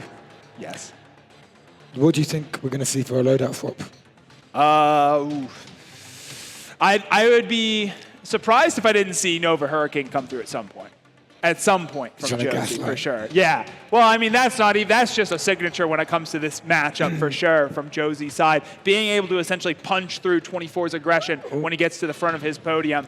I thought that the Hurricane did Josie really well, as did the Viper. I think that maybe introducing more hazards, we haven't seen the instant proc. I don't believe we saw the instant proc Lance from either side that game. I don't think so. Only the Majestic. I just remember Split Majestic. That's right. Yes, everything else I hyper focused in. But yeah, so I would definitely expect to see that sort of double nade combo at 7 seconds. That's a really effective combo. And in some ways, even though the Majestic nade has been sort of a staple for a low cooldown nade, I wouldn't be surprised to see the players drop that, bring in that Lance, bring in lasers. That was another thing. We haven't seen double lasers at all today. Good. Good people. All good players, just good people. Good people do not play double lances. Oh my goodness. But yeah, we are loading in right now to our matchup. I think we'll see the Split Majestic get dropped because I love the fact it was picked, but I could not expect someone to bring it more than one game. But it did do damage, didn't it? I mean, it did do damage, didn't it? He didn't even to win with it to be a hero in my heart, but he did. And he did damage, and he used it. There we go. Fantastic stuff.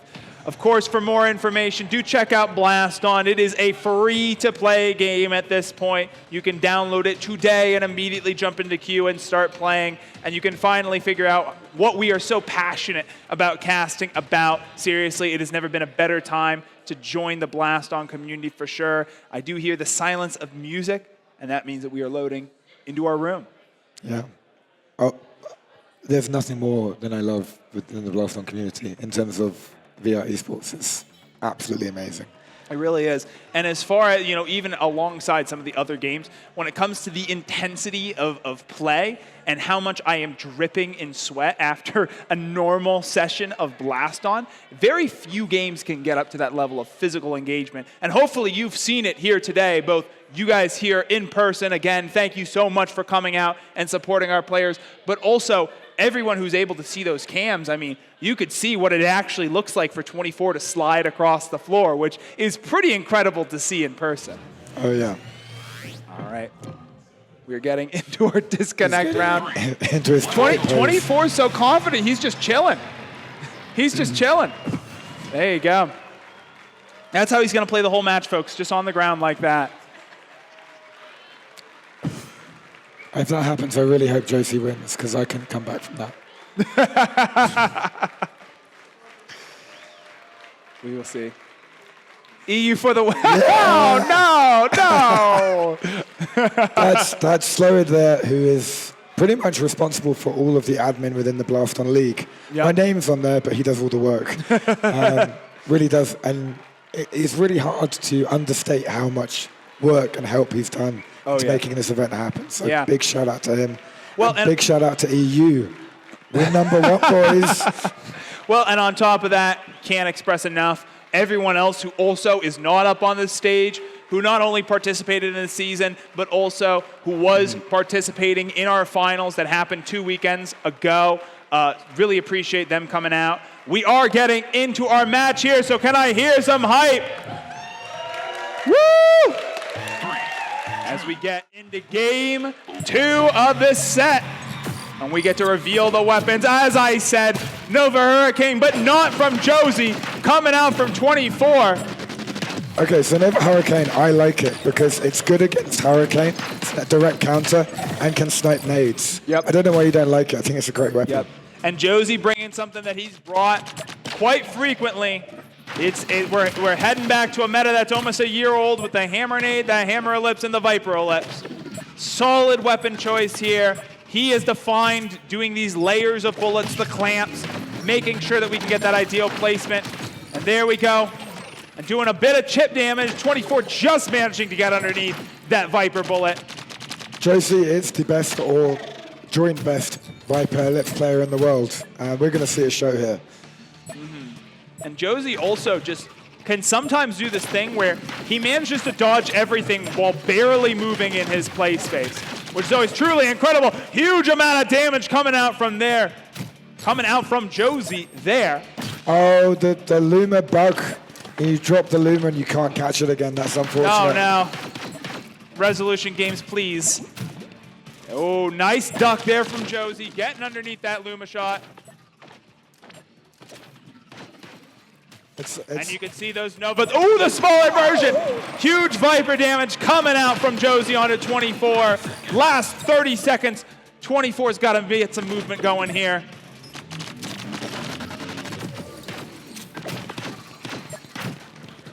Oof.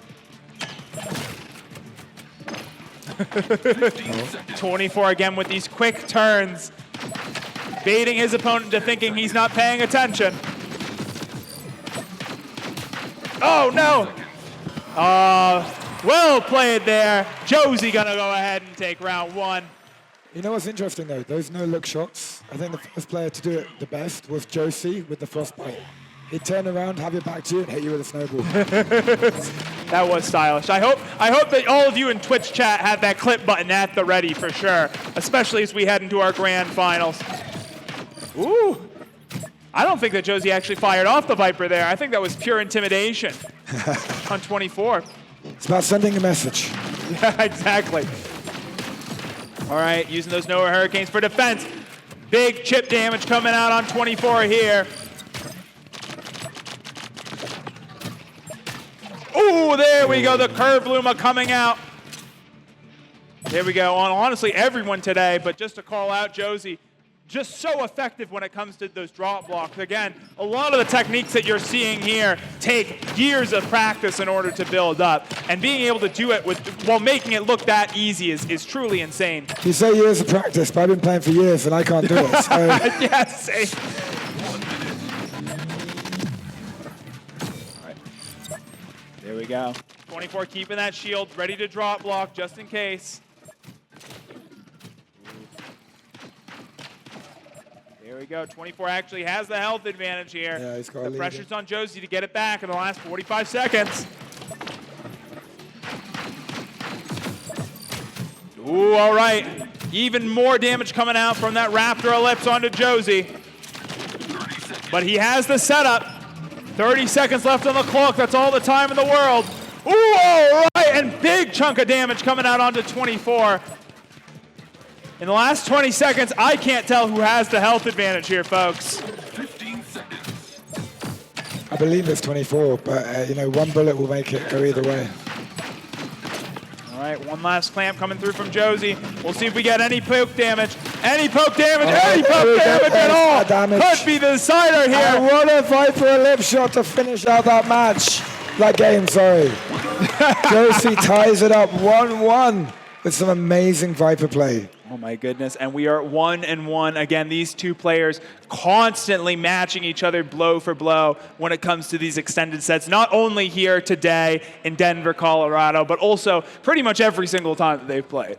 Yeah, no, it's, I believe the first time 24 beat Josie in a big competition was at VRML Season 1 Finals. Yep.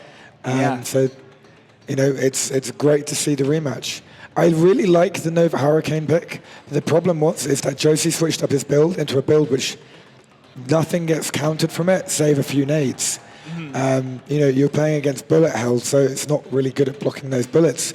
If Josie still had like a Hurricane, then those Nova Hurricanes would just eat the Hurricanes. You'd shoot them up as you shot the Hurricanes up. They would gobble them up and then still land on the podium. Yeah, and it's a very interesting choice too. It's a very hard. If you fire it upwards, obviously, like you said, it can take out projectiles above you. It's also fairly good when it comes to taking out nades, but at a 6-second cooldown, that's not the ideal use. But when you fire it forward towards your opponent, especially towards opponents that are at the front of their podium, your hands are always hitboxes in Blaston. So if your opponent's sitting at the front of their podium, holding their hand out towards you, and you manage to clip it with a Nova Hurricane, that's a free 20 damage right there. Or 25 if you're using damage, which I would I think damage, Nova Hurricane is the best option. But I'll be honest, I probably think that because I'm so tall, so it's easy for me to hit it at the back of the podium, whereas most players don't have that advantage. Yeah, and what is the trade-off for that extra damage? It comes down faster. It comes down faster, okay, so it is fastball. Because it comes down faster, it means it can travel less horizontal, forward distance. So if you're tall, you can get the arc really nice and still hit the back of the podium. If you're a bit shorter, as 24 still quite young, as the youngest player playing today, you have to go to the front of your podium in order to land it in the right place, and that really puts you in a bad advantage place. So that's why I completely understand not taking the damage of Hurricane, although I'll be honest, I've forgotten which attachment he brought, so, if any. It's all right. Sometimes in these matchups, I'll see an out there attachment. I'm just like, the fastball Nova?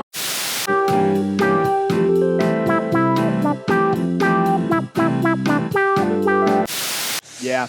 Yeah, and that's actually another thing to know. Outside of us commentating, if we call something out, players do not know what attachments their opponent is bringing. So you could bring the exact same loadout with a completely different attachment and catch your opponent off guard, which is why a lot of the times, regardless of whether or not weapon swaps are actually happening, we'll still go into a weapon swap round after each one of these matches. When I played against Arbo in matches, he will run to my podium in the lag test round, grab my Viper, and then shoot it on the floor to see if I'm bringing bounce. To the point where like it's a race to see who can get to my podium first. But you're always running bounce, Cap. That's not true. All of the games I actually won in the regional finals without bounce. There you go. Every game I lost had bounce. Terrible. There you are, and I hear that sound. We're getting our disconnection round, and we are jumping into match 3 of our set. Can we hear some hype out there for match 3? Games are tied. Let's see who can take the advantage and in this match. expect this to be not the only time that this matchup is tied. Again, I fully expect these players to be going blow for blow, toe to toe, all day, all set. That was pretty clever wordplay there, just saying. That's amazing wordplay. You're doing a great job. Thank you. Thank you. You as well. Have you done this before? No, actually. It's my first time. They pulled me right off the street and they said, hey, can you shout into a microphone? I said, maybe. I think you're doing a great job for someone saying you. You too, man. You too, man. All right. There we are. We are transitioning into our match right now. Let's see it. The reveal. Split Hurricane being brought by 24 this time around. Yep. And from Josie, if it ain't broke, don't fix it. Sticking with that same exact build. Ooh, there we are. There you go. And look at the movement from 24 there. Incredible. Again, just insane levels, especially considering, you know, the end of the day of matches and you're having to do a best of 7. You're having to keep that level of movement up for so long. It is truly exhausting. Oh, there we go. A nice little bait there again from 24. Josie taking another 20 damage, being brought to just about half health. Not that it's making a big difference here. I love the split Hurricane because you can't hear it when it comes behind above you. Yep. Getting a little bit more spread for a little bit less damage per bullet. But Josie's by no means out of this. One Viper lip shot will pretty much get it fairly close to tied. Yeah, that's true. That's very true. Again, with these high DPS weapons, especially with the longer cooldown build, it's got some teeth. 24 takes some damage there. Manages to duck around the rafter shots.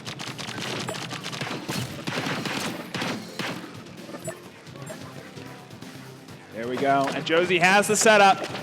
He has a little bit of breathing room in order to set it up correctly as well. The hammer nade goes out. The Viper goes out. Very nice shield there from 24, negating pretty much all the damage coming out. Oh, Josie's done a good job to close up some of the lead so far, but he's still got a way to go. Yep. He might get one. Oh, he might get one more turn at this. He does have that hammer ellipse. He needs to do a nice bullet clamp and then follow up with the Viper ellipse. He's got to use the nade now. 5 seconds left on the clock. Is it going to be enough? 24 takes a little bit of damage. Did 24 dive into that Viper shot right there? He did, but I think that was more the fact that Josie just put it at a weird angle he wasn't expecting. I wouldn't have expected Josie to go that angle. I don't think 24 did either. There you go. Ooh, there we are. Nice shield out there from 24. Even though it's better up on the cooldown, sometimes it's worth throwing out a high-value weapon like a nade in order to get rid of your opponent's Aegis shield early on. Ooh, all right. 24 takes a tiny bit of damage, but overall manages to duck around everything here. Oh my goodness, look at the movement. Incredible. Best dodger in Blaston, what can we say? I wish I could move like that. If I move like that, my body... Oh, there we go. Another Luma shot onto Josie. There we go. When 24 starts landing those Luma shots, it's scary. Yeah. Getting an early advantage just puts you in such a good spot because you have time on your side. Yep, exactly. Especially heading into the last minute here. The pressure is on Josie even more so. To get it back, another big chunk of damage off on Josie. In the last 50 seconds, he's got a way to go if he wants to get this back. Oh, he does it. He does start it. You're never out of the game with Viper Ellipse and you load out, but this is fairly close. There you go. 3 Viper Ellipse shots is all you need. Yeah. Just don't miss. There you go. It's like the opposite of just dodge. Yeah. Don't miss. Hit every shot. There we go. Oh, yeah, just see Josie walking into those hurricane shots because he can't hear them. Ooh, another big chunk of damage out on 24 there. Josie holding on with a sliver of health. Josie 10 seconds left on the clock. He cannot get hit by anything or he's out. There we go. A little bit more damage coming out. Needs that Viper Ellipse. Oh, out of bounds. Out of bounds. Josie had to be that aggressive though. He needed to land that Viper Ellipse and he could not do that being defensive. So it's the right play. It was low odds of success, but it's better than the alternatives. Yep, and that's why getting that early health lead early on is so important because then the pressure really is on your opponent to make aggressive moves, which could lead to them making mistakes and result in you getting even more damage. If you're down in health and you've got 20 seconds left, you have to go to the front of your podium and land some stuff. And even if, like, normally at the start of the match, if you're even health, you would never do that with, like, your weapons, how many weapons you got off cooldown, how many weapons they've got off cooldown. You don't have that choice because you've only got 20 seconds to land damage, and just dodging everything will not be enough. Yeah, absolutely. Again, and these two players on that topic, if they just dropped their weapons and focused solely on cycling out that Aegis shield and doing nothing else, could probably dodge everything that's thrown at them from both sides, which again, why when the pressure's on your opponent, in order to have them deal your damage and meet you in health, it's such an advantageous position to be in at this level, because otherwise, if you do have that health advantage, not that they're going to, but you could just sit there, put the minimum amount of pressure on, and just dodge everything. Just dodge. Yeah, I also good to point out that at this level, it's not really about playing perfectly. It's also about playing unpredictably, which is why we're really loving those no-look shots. Also, not just from 24, but although it didn't work out, that shot where 24 almost dodged into that bullet, unless 24 tells me later, no, I knew where I was going and I just wanted to flex, which I don't think was the case. I think it's very much that Josie was waving around like it was an overhead shot and just did a quick, sneaky underhand in order to try and bait 24 into dodging into the right place, which he did. It's just I think he drop blocked or maybe the time ran out. Yeah, well, and I think that he did manage to pretty much do exactly that in round 2. Again, just holding it over your head and kind of keeping your opponent guessing, and then hitting them with a complete changeup, or if you're used to the changeup, just going right from that direction and you already have the ideal setup for it. A pro blast on tip. If you want to be unpredictable, close your eyes. That's true. If you don't know where they're going, true. Your opponent won't either. Very true. That's actually how all the top-level Blaston players train, is that they blindfold themselves and only go off of audio cues. Yeah. I mean, we say that in jest, but that is so important at this level. So important is knowing what each audio cue actually means and coming down. That's why I really like that split hurricane, because normally with a normal hurricane, you can hit because they make a sound when they're above you, which kind of freaks you out, and you're like, I've got to dodge it. Yeah. But when they split into the smaller pellets, there's no more sound anymore. We actually saw Josie walk backwards into a few of those pellets. Didn't do a great deal of damage, not like a Luma shot, but it's that chip damage. If you do lots of little damage, that's a lot of damage over time. So denying that audio cue is just one of the ways of getting over your opponent's expertise. because they're used to looking out for that audio cue. Yeah. In fact, I first learned about that when Tess brought it against me, and I said, "Why would you ever bring a split? It's not very good." He said, "Because you can't hear where it is." It's like, "Oh, that's why I just walked into a bunch of bullets." Okay, Yeah.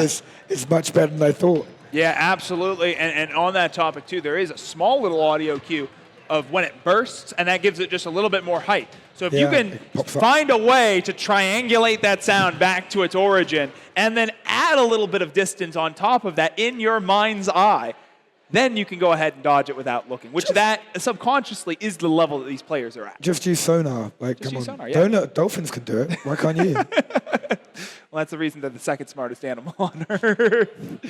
But yeah, I think that's just PR. yep, it's just PR. Big dolphin. Dolphins have huge PR teams, actually. Oh, yes, definitely. Yeah, that's why they own the Bahamas. I mean, I'm not going to get into horrible dolphin facts on camera, so let's move on. But yeah, But they need that PR. That's what I'm saying. again, really appreciate everyone coming out. We have some great developers. We've got the free-to-play area over there. I do see some players out there checking out some of the new games that are being presented at this convention. And I do hear the audio cue of a match about to start. Let's get some hype out there for round 4. Got to keep these energy levels high. I'm definitely going to get either a cup of coffee or a cough drop after this because I've been screaming so Get much. me a that- cough drop. You do not get me a cough drop. We are done. There we go. All right, heading into game 4. It's like unwrapping the present and seeing what's going to happen. And 24 is going to be bringing that Nova nade, Bass Nova nade. And we see a HP Nova from Josie. Oh, there you go, there you go. We love to see the Nova representation here. I mean, Huge Nova representation today, and I think that we might even be so lucky to see it in the finals as well. Not only as a tool for defense, but also you can throw your nades into the Novas and prevent your opponent from grabbing them. Just to call out there, Josie waved around his Viper Ellipse to Yep. scare 24 into activating his shield, essentially getting a free cooldown. You love to see it. Yep. Ooh, all right. yeah. Around the Novas. That Luma managing to make contact. Runs into one of the HP Novas.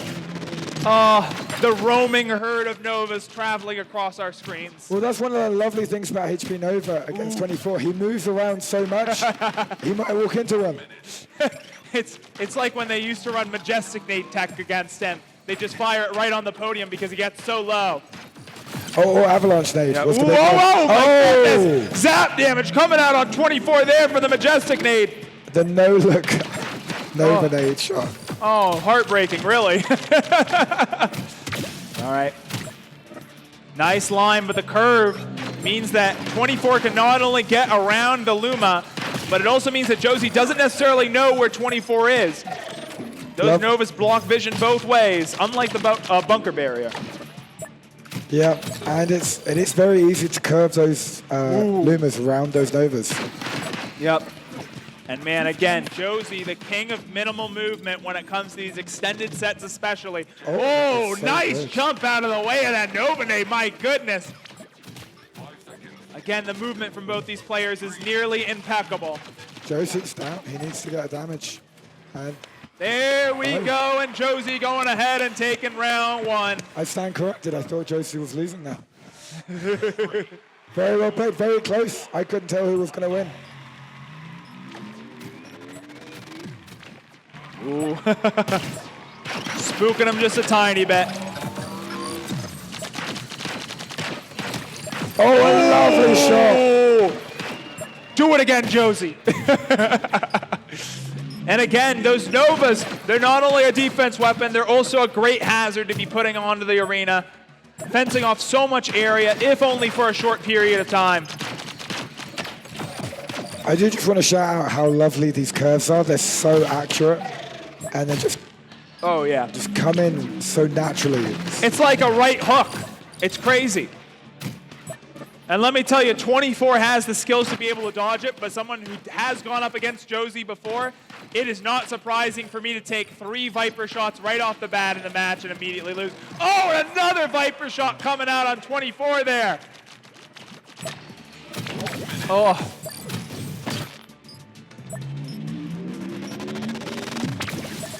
Okay, using that Nova to get through the Nova nade.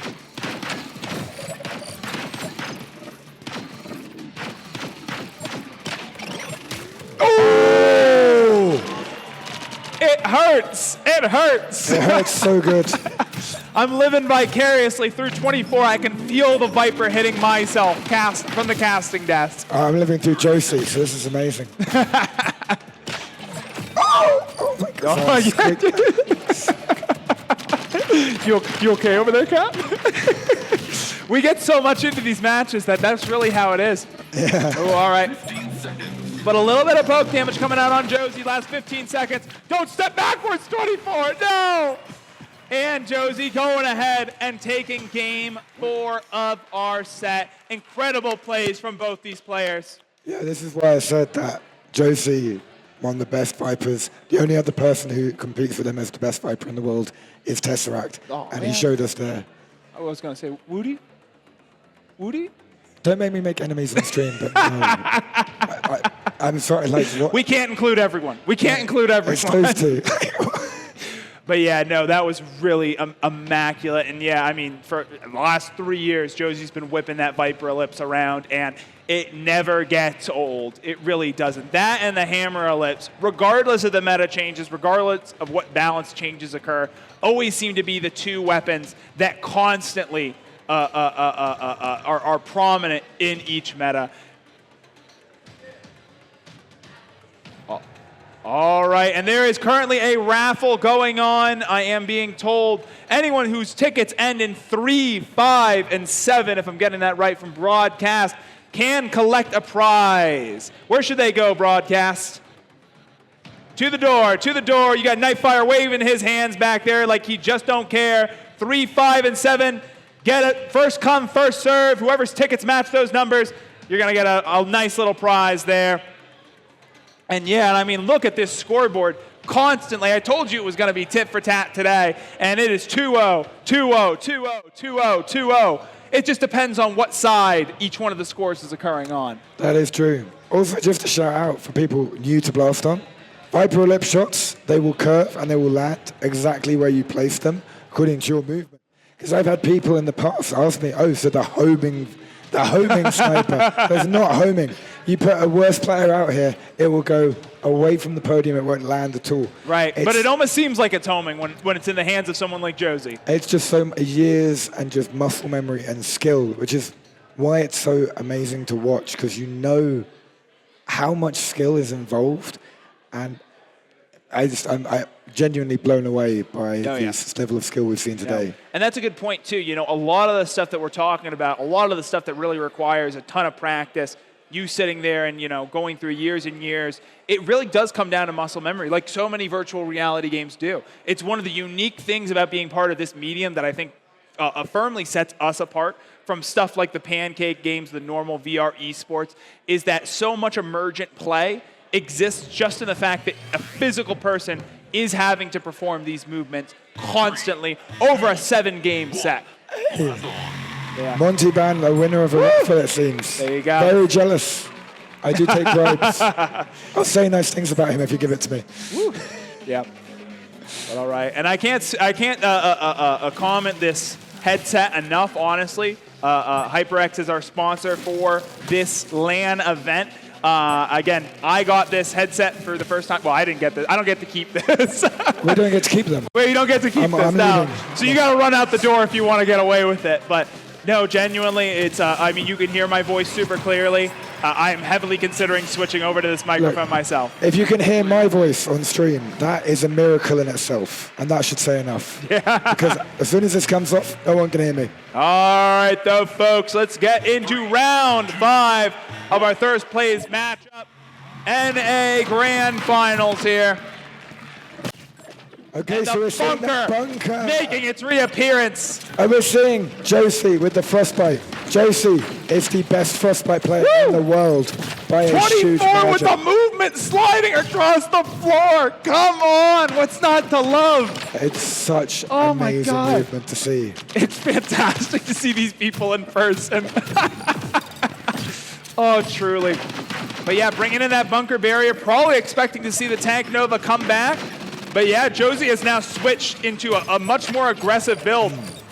And you can see that immediately paying off here in the first minute, 24 being brought down to just below half health.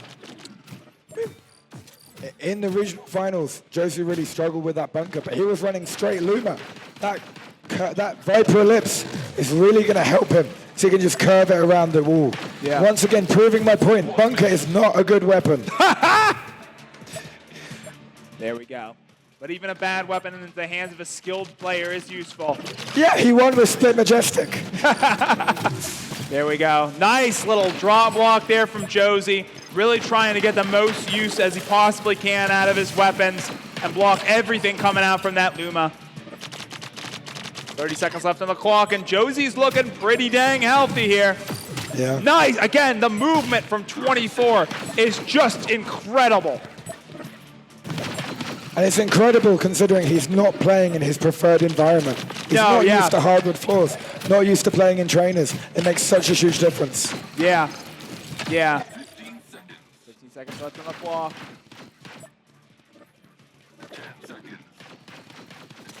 And with that bunker barrier up, 24's probably not going to take much more damage, but they probably aren't going to be able to deal much damage either. Nice little weapon throw right at the end. And 24 ducking behind the bunker barrier in the last second there. I mean, I was actually saying this morning at breakfast. The problem with 24 bringing bunker is you are a 4-weapon build because you're bringing that Aegis shield. Yep. You do not have enough aggression, so you need to keep an early lead, and he has not done that this round. Yeah, starting us off with a quick 25 damage there. The Frostbite combined with a Raptor Ellipse shot. And that Majestic being able to take up so much space on the play area too, regardless of the bunker barrier. Ooh, and 24 steps back into it. Just a tiny bit of damage, but still damage going off. I can feel the vibrations. Yeah, no, I really can't. And I am seriously turning around every 5 seconds to watch 24 in their movement, because that's really, I mean, incredible. I wish I could move like that at this point. If I moved like 24, I wouldn't be able to walk for a week.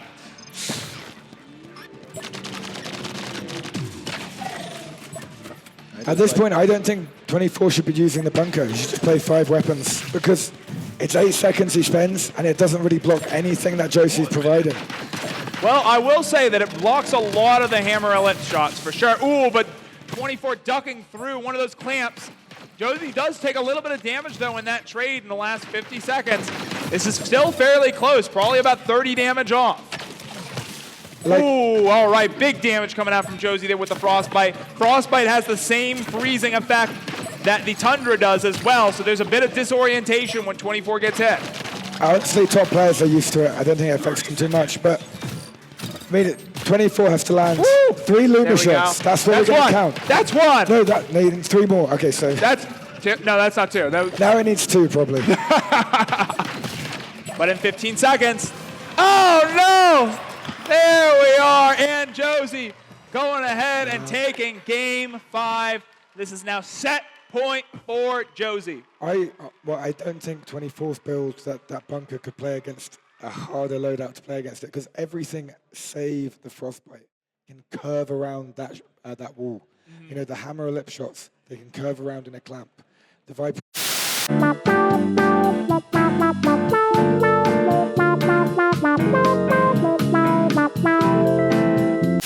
See the closeout of the series, or we could see us go all the way to a game 7. Yeah, I think both are very possible, obviously. I mean, it's a very easy statement to make. Yeah. They're both very good players. They're very close against each other. Well, yeah, but I mean, even players that are good and close to each other, I mean, again, you see this constantly trading back and forth based off of small weapon changes and small changes in technique. But I think if it goes to a game 7, 24 might have a slight advantage in the fact that Josie will have to bring that loadout because Josie's demonstrated he can't really deal with bunker. Well, I think he can deal with bunker. It's just very hard for him, apart from this loadout he's brought. So it kind of allows 24 a bit more flexibility to counterpick it. Josie, I suppose, could take the bluff that 24 will assume that and won't bring bunker. Yeah. The only case I think that 24 would really want to bring bunker is if Josie brings back the Tank Nova. Straight Luma. Or straight Luma. Or straight Luma for sure. Straight Luma does get very easily shut down by the bunker barrier. But, you know, even in those cases, you still have that Majestic nade that's able to get around the wall. And the one spot where you're safe on your podium, now has a dot on top of it. Well, if you remember how he was using Bunker versus Street Luma, he was just putting it up when the Luma was coming in, disrupting the combo. So he used it to disrupt the Luma combo and then deal with the Majestic Nade afterwards. It really does counter that Street Luma really well. But only 24 and maybe like 3 other players who haven't seen play it are good enough to use it in that respect. Right. Most other players just put it down the moment they get it, and it does nothing. Yep. It's a bad weapon, guys. Heading though into match 5. Got a little bit of an interesting camera angle here, but we'll go ahead and commentate through this for you for the time being, folks. There we go, perfect. 24, bringing a completely different build, in fact. Bringing that Hammer Ellipse. We haven't seen that Hammer Ellipse from him all day. Meanwhile, Josie, again, if it ain't broke, don't fix it. Bringing that Frostbite, I think that's a really good move. And honestly, we haven't seen a ton of Frostbite representation in this season of VRML at all. Look, Josie's the best Frostbite player in the world by a massive margin. The only player I think that should be bringing it is him. And even then... Whoa, nice proc of the shield. In a way, the only weapon that can trade with an Aegis shield is that and the Raptor. Only 2 weapons in the game that are at 2 seconds. But Aegis is 3. There you go. All right. And in the first minute, both these players have taken a little bit of poke damage. Ooh, but not too much. 24, though, getting pushed out of the way with the Majestic Nade. Goes right into a Raptor combo. Josie also taking some damage from the double Raptors. Josie with the health lead. Josie just needs to watch out for those Lumas. That's the big difference. Yep. Yeah, because 1 or 2 Luma shots, and this game could look a lot different. Also very good for counter pressure. You know, you throw one out. Oh my goodness, that Viper shot coming out from Josie. Bringing 24 down to the red in the last 30 seconds here. Josie just needs to play defensively. And even if 24's not looking at you, you need to watch out for those Lumas. Oh man, the Frostbite does come through on 24. He's got a sliver of health. Poke damage, weapon throw damage, anything to bring him down here. Oh, okay, there's the Luma shot though. Hold on a second, folks. 5 seconds. It ain't over yet. Very well played. Set point for Josie in game 6 of 7. All right. Heading off, and you know what? Those Luma shots, too, are absolutely on point from 24. If Josie wasn't so dang good at dodging, those would have been perfect. There we go. Ooh. Very nice, using all parts of the shield, really getting full effectiveness out of it to get rid of that Luma.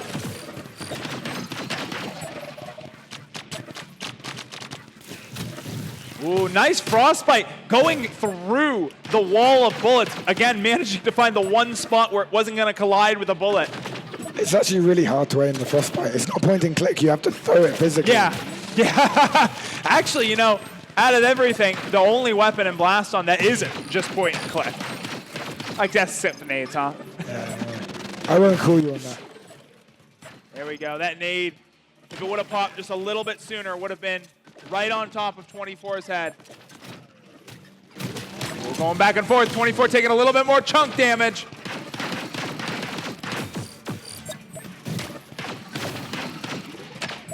Woo, there we go. Look at the movement.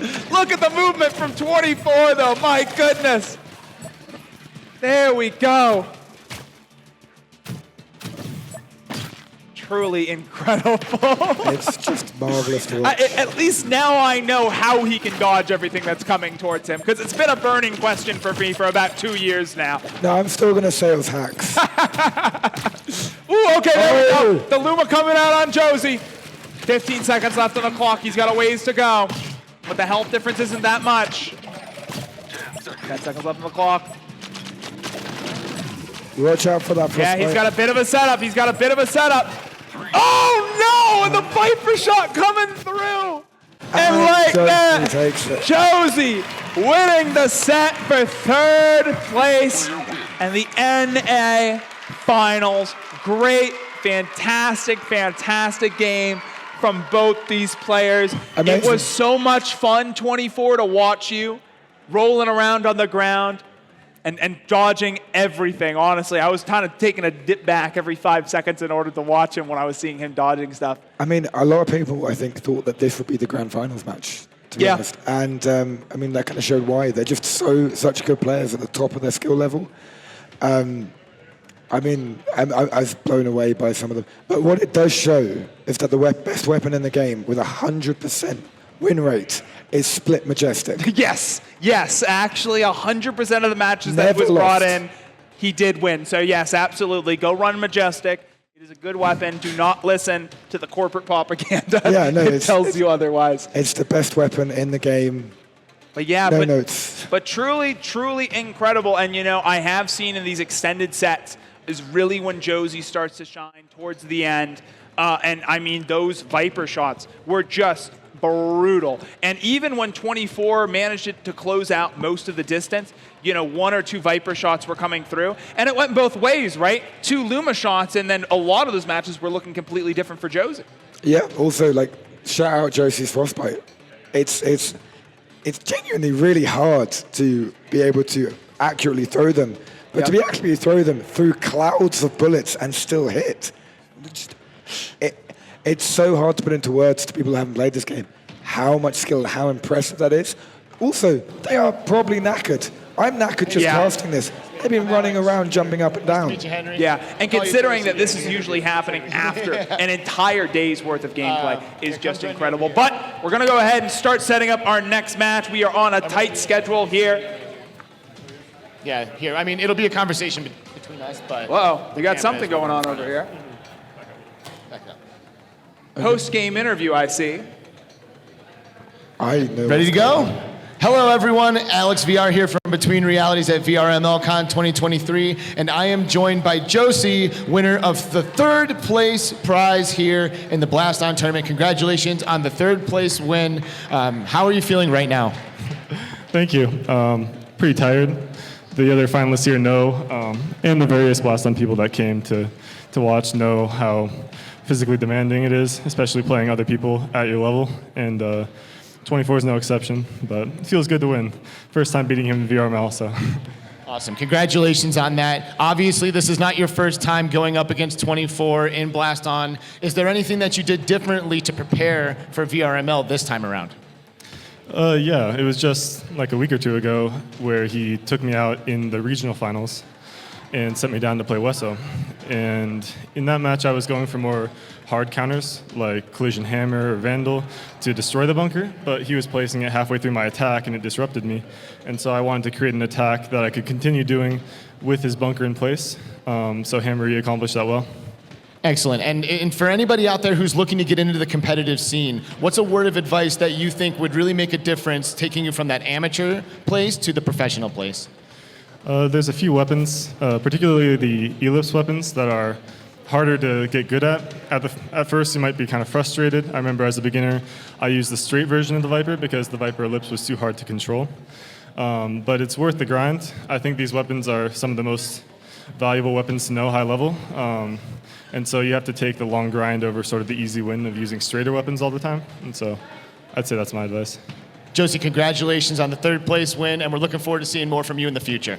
Thank you. Back to you guys. Thank you. All right, folks, we're going to be taking a quick little break before we head into our grand finals between Monteban and Tesseract. Now, this is both your region, Cap, so you can't favor EU. You got to choose one. Also, it's both my esports team. So, yeah, both esports team, yes. I couldn't be happier. Honestly, Tesseract is the player who, whenever I've been asked, who do I think is going to win, I've always said Tesseract, and it's pretty much always proven me right. And I do have to go with Tesseract here, but Monty's my favorite player in Blaston. He's had such an incredible improvement, consistency. He plays the game more than anyone. He makes the game so much fun to play against. He's my favorite player to play against. And I would be so happy to see Monty take his first win here. But again, it's you know, I actually have to, I feel so bad saying it. I want Monty to win, but my... Well, it is going to be a close match either way, folks. please do stick around. We're going to go ahead and set up our grand finals between Tesseract and Monty-Ban. Stay tuned. Welcome back, everybody, to our grand finals of the Blaston VRML Season 2 here in Denver, Colorado. I know it's been a long day, but can we get some hype from the crowd for our last matchup? It has been truly an incredible day of matches so far. We are heading into our EU exclusive finals between Tesseract and Monty-Ban. We just watched an amazing matchup between Josie and 24, and we are jumping into our match very, very shortly. We already went through and did our predictions. What weapon predictions do you have, Cap, real quick? I believe that Curve Luma will play a part in this, but which player brings it, I don't know. There you go. And I'm going to say Tank Nova out here as we go ahead and load into match number 1, I believe. Unless this is our disconnection round. No, it is our first matchup. We are going to be transferring over. There we go. Already some incredible movement from these players. Oh. Curve Loop has already been doing his There you work. go. Curve Loom on both sides. You were correct on both fronts. And we do have the Lance, the base Lance, doing a lot of damage to Monty-Ban at the start of this round. Being brought out by Tesseract. It's been a while since I saw base Lance being brought out. Meanwhile, Monty bringing that fast Nova nade. Really, outside of that, a pretty standard build with double Raptor. Very short cooldown build.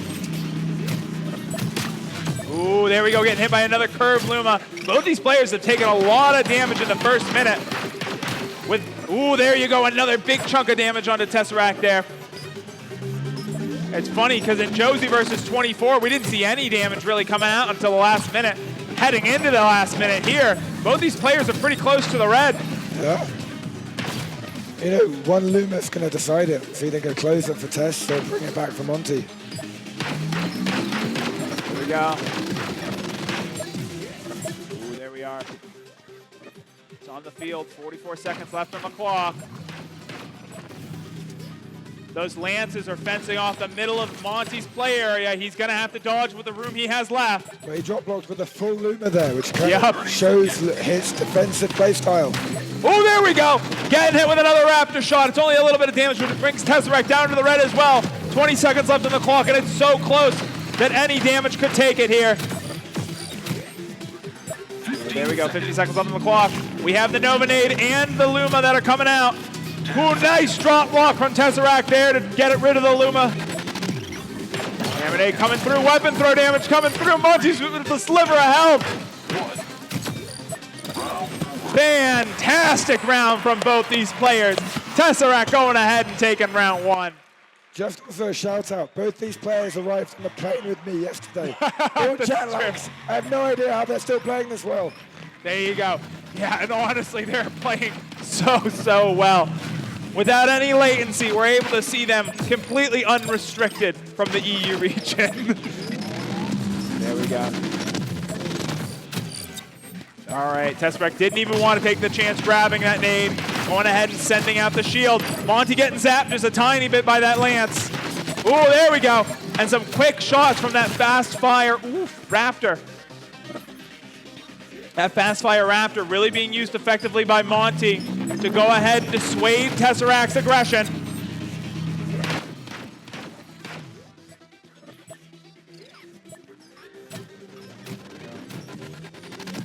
Curve Luma forcing. Ooh. Yeah. There you go. You see these players wait for all of their weapons to spawn, and then they just spring into action at the same time. Well, neither one of these two wants to back down at all. Well, you know, if you use all your weapons at the same time, that's more weapons, more pressure on the opponent, harder to dodge, easier to land damage. Yep. Ooh, and that Nova nade close to popping in Tesseract's face, but he takes a step forward and takes the 3 damage instead. So a nice no-look shot from Monty there with the Luma. Didn't land, but it was good to see. Oh, there we go, there we go. Some damage coming out from Monty, even if it's from the Raptor Ellipse. Ooh. Tesseract having to move quick to get out of the way of that Nova nade. Oh, very, very close on that Luma. Monty just manages to wiggle his way out of it. Oh, good catch on the nade. seconds left. 10 seconds. 5 seconds. Go. And Monty's Monty's got got this Luma. He needs to start shooting it. Oh, very well played there. played. And game one going to Tesseract. So I didn't really vibe with your Nova pick at the start, but now I think it might be a good pick from Monty versus those Lances. Well, and you know, Lance is sort of one of those weapons that doesn't get run a lot, Because but it it makes you really a bad serves person. two purposes. It can fence off your opponent's area and force them to stay where they are and not do too much movement, but it can also dissuade aggression, because if it is at the front of your podium, it's a long-lasting hitbox. It can prevent your opponent from getting that ideal positioning that they want at the front of their podium without taking out of bounds damage. Yeah, well, also you talked about the attachment.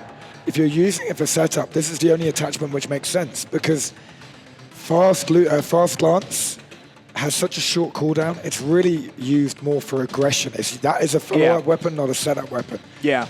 Collision lance is pointless in every respect. It's a pointless weapon. It should not be involved. And Not like Split Majestic, mind you. no, Split Majestic's an amazing Split weapon. Majestic, 100% amazing, win yeah. condition. Right. Win ratio.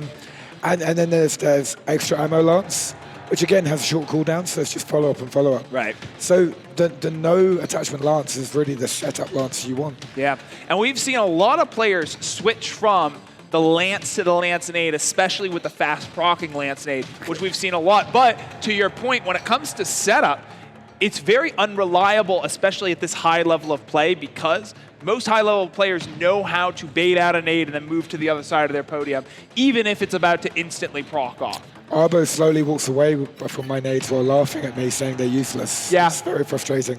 Yeah, that's my experience with Josie most of the time on NA servers. But yeah, so seeing that Lance pick come out, serving the same purpose, but having that fine control over where those Lances are going to, I can definitely see where he was coming from on that one. I think it definitely contributed to that win. And like you said, if Tank Nova comes out, we'll have to see where we go from there. It's also the fact that it's something which Monty cannot drop block, and if he's relying on dodging alone, it's something he can walk into while dodging. So he's closing the area Monty can dodge it, but also giving him something that he can't throw weapons in front of. And Monty is such a skilled drop blocker that you want to base your loadout around that. Yeah.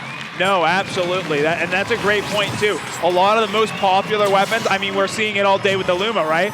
Block two of them with the shield, and then drop block the last one. You can't drop block a laser. You can't drop block a laser. All right, but we're getting... True. All right, getting into this round, we are seeing the return of the Super Majestic from Tesseract. Very nice. And Monty Man, of course, bringing that Nova. So this is very interesting because Tesseract's going to need to get to the front of their podium in order to get the ideal positioning they need to set up that Super Majestic, but that Nova is naturally going to be pushing a Tess back. Here we go. And it does so much damage, too. There we go. All right, Tess dipping into it just a tiny bit. Just a tiny bit. There we go. And those upward curves from the Lumas are really deadly. Ooh. And you're seeing that due to where all these bullets are coming from, Monty is having to move their Novas to the side and use them purely defensively. Big Nova coming out on Tesseract there. My goodness. It's literally a standoff right now, waiting for that Majestic to come out and not wanting to get punished at the front of the podium. There we go. Although Monty still manages to sneak their way up there, purely to bait out some bullets from Tesseract in the last 40 seconds here. Yeah. Also interesting to note, Tesseract's build doesn't have a precision weapon.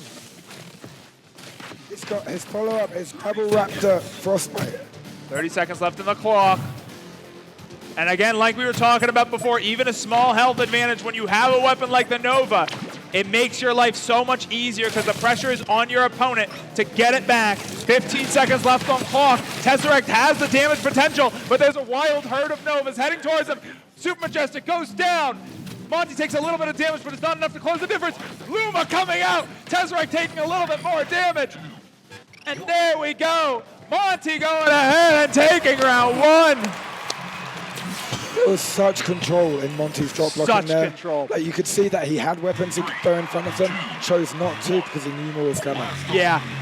And shoot, even the point where he got in front of the Super Majestic, that is such a risky move because if, oh man, and using the Novas to hide the Lumas, a second one. My goodness. All right, oh, but Monty's taking a lot of damage from the Super Majestic, even more damage from the Lance as it comes out. Getting pushed over to that corner, takes even more from the Luma, and now all of that health advantage that he got from the Luma is put behind him, and the pressure's on him to get this back. Again, that Super Majestic, just the potential for damage is so, so huge. All right.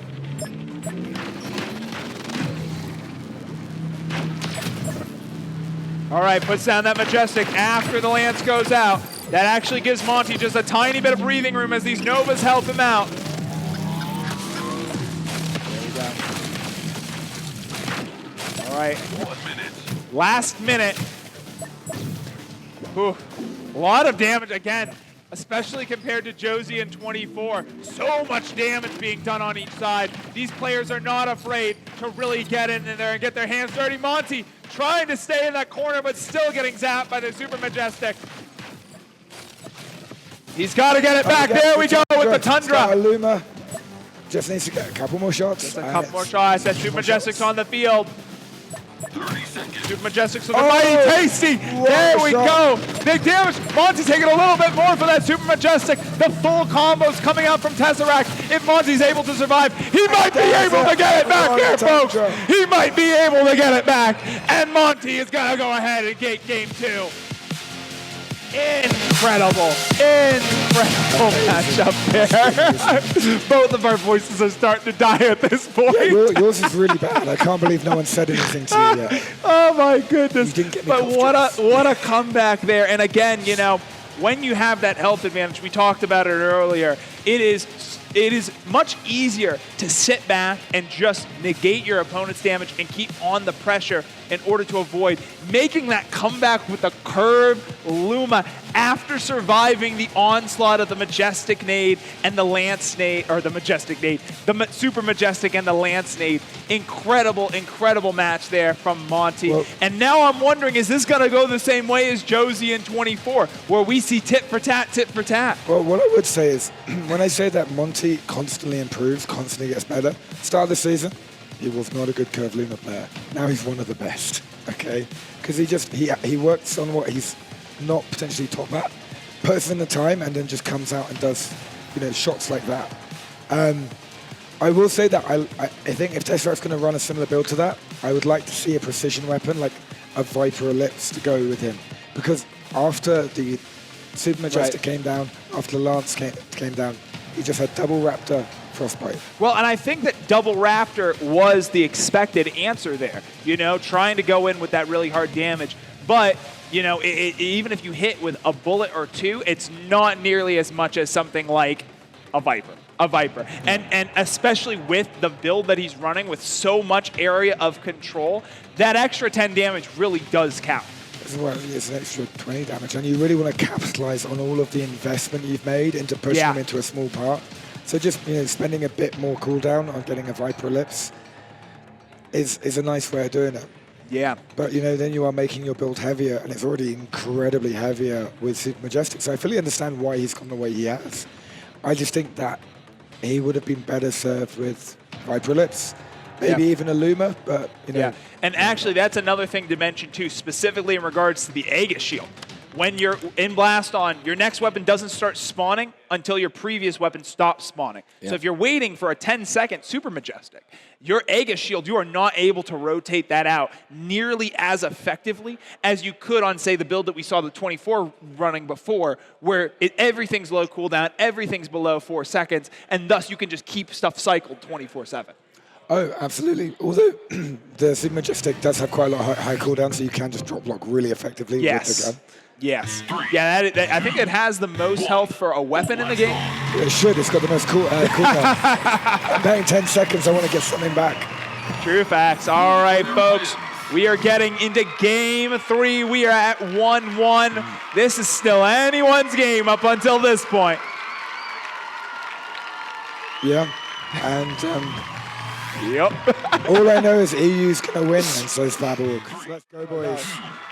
All right, and let's see. I love how we actually, usually I would see the weapon choices during the disconnect round, and then we would go in. So it's always nice. It's like opening up a little present, being able to see the builds that both these two are running. We are seeing Tesseract switch back into that Hammer Ellipse, which... And that Curve Luma. And that Before the Curve Luma. again. Absolutely, absolutely. Meanwhile, Monty is ditching that Nova. It seems like that's becoming a very popular choice for sort of throwing off your opponent. We aren't running that 2 times in a row. We want to run it once and then drop it that way. It's not getting countered. First Luma comes down onto Tesseract, but Monty doesn't have the health lead yet. Well, I think the Nova was to counter the Lances, which didn't make another appearance, so why bring him? All right. All right, that Luma being used in isolation. And just pure bullet hell coming out from Tesseract. He had the ideal setup. And honestly, Monty got through it without much of a scratch there.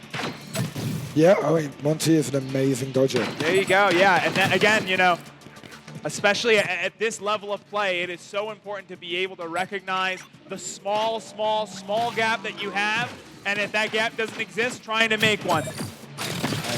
Whoa, there we go. I was about to say ideal placement of that Majestic on the field. He follows it up with the Tundra. Very nice. Tess does have their full combo ready to go. Drop block comes out from Monty. Gets rid of the last of that Luma. And now, ooh, oh my goodness. That was an amazing no-look nade snipe with the Tundra, though, from Monty. Yeah. Just shout out that was an awesome. Yeah. And that was some great Raptor Ellipse play there from Tess as well. Really bringing things down. Very, very close in damage. This is still anyone's game at this point. Tess does have that Luma. The Tundra is also on the field. No! Oh my gosh! And in the last seconds, Tesseract going ahead and taking round 1. You know, it's not over till it's over. It's not ogre till it's ogre. All right, starting this off again. Bullet hell from both sides as that Hammer Ellip is in full rotation.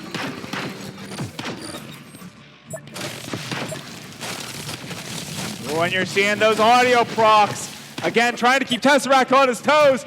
Manages to shoot down the nade with the Tundra. Very, very, very nice there from Monty. And here comes the clamps. A little bit of damage coming off on Monty. 10 damage worth. Tess also took a little bit of chip.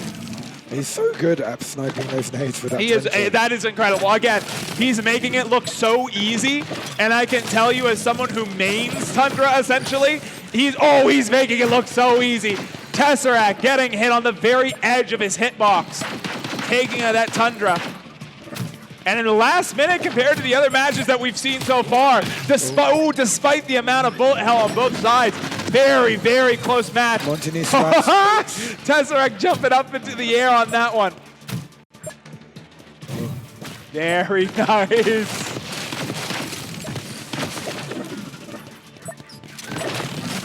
All right, the clamps are coming down towards Monty. Manages to find his spot. It's his turn to fire back.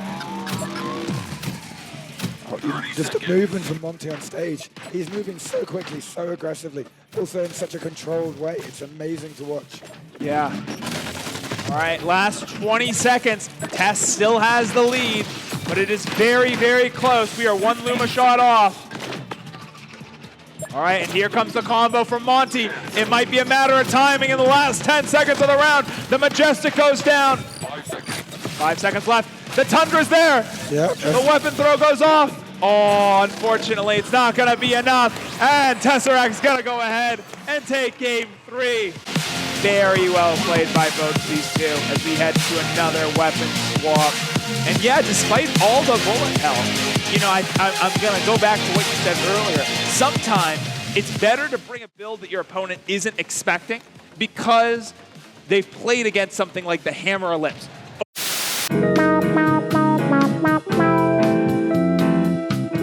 against Hammer. Yes. Yeah, no, absolutely. And again, we're seeing the sort of end result of those weapon changes, but these players, you wouldn't know it, honestly, that there was a huge change in movement because they have practiced so hard on it. And I mean, I'm loving the live cam that we're getting here, and I am turning around and watching them play because the amount of movement and the techniques that they're actually IRL using to get around these shots. I mean, Tesseract got some air there. Did you see that? I've been seeing him jump. That's a good vertical right there, man. I'm watching all of these players and going, oh, they look so much more coordinated than me. They've got their center of balance down. Why are they doing that? Why aren't they just throwing themselves around the room? Yeah, right. Yeah, absolutely. Very well done. And you see it in game a lot of the time, again, at this high level of play. But this is honestly the first time that I have seen any of these players, their IRL footage from their matchup. So really, really, truly incredible to see this level of skill being put on. Just incredible. What do you think we're going to go from here? Well, what you've got to remember is that each match, players are reacting to the build that their opponent just brought, but also the build that they might bring. Yeah. So I wouldn't be surprised if we saw a Nova again, just as Monty counts picking up the Lance coming back. But also, I know that these players, I know that they're going to play lots of different builds, if anything, just to show that I can bring all this stuff. Yeah. Just to keep your opponent constantly guessing. Honestly, these players, they've got to the grand finals. They've shown that they're in the top two. Yeah. So, I mean, they are the top two right now. And so I have to try and push back when I feel I'm being too EU biased. But it's not bias anymore. It's proof. It was latency the whole time, folks. It was latency. All right, folks, we are getting into our round 4. Currently 2-1 to Tesseract. It is still an uphill battle for both of these players. And getting into these weapons, we are seeing the Lance Nade being brought back onto Tesseract's build. Tundra and Curve Luma. A bit of an interesting build, and hey, we talked about it a little bit earlier. Charge Hammer being brought by Monty. Oh, well, it's a very versatile build. It works kind of with everything. So this I would... Ooh, there we go. Big Luma Straw coming up. This I would categorize as an oops all DPS build. Because, well, actually, not in the way that he's using the hammer. He's mostly using the hammer for the spread. We talked about it when 24 was using that Wildcat. It's very nice to have that forward spread towards your opponent. Tesseract taking another Luma shot there. And just a constant guesswork of having to know if and when that Tundra is going to go off, and if so, where it's going to be coming from. But while it does have that setup like that Wildcat, you can also use it to deny nades. It's also defensive. It's also aggressive because it can do lots of damage if you land it. So it's just very versatile. 1 minute. There we go. Tess actually feigning a throw there to try and catch Monty by surprise with the instant proc Lance Nade. And again, another standoff here where both these players are using very aggressive weaponry, trying to catch each other out. All right, another Lance Nade goes out for Tesseract. And again, those audio cues, stressing your opponent out if nothing else. Nice bait there from Tesseract on the nade.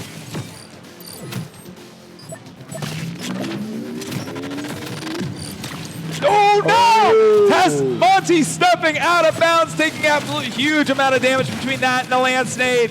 My goodness, they're still in this though, folks. In the last 15 seconds, there's enough oops all DPS on that build in order to get it back. The Tundra comes out. Tesseract manages to get over to the side. Another Luma shot going out for Monty. And very well played there. Tesseract going ahead and taking round 1. Well, Monty did everything he needed to at the end to try and close that round out. Just when you're down that far, it's very hard to come back. All right. There we go. Not even having to look up to know where that nade is. Again, just going off of audio cues alone. And look at the juggle there from Monty, making it look easy. There goes the Luma, managing to land.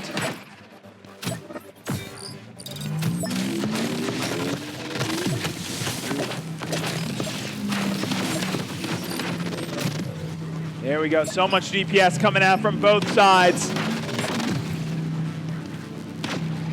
And players deciding that they don't even want to send off the Lance Nade. They almost want to bait their opponent into thinking they're going to throw it.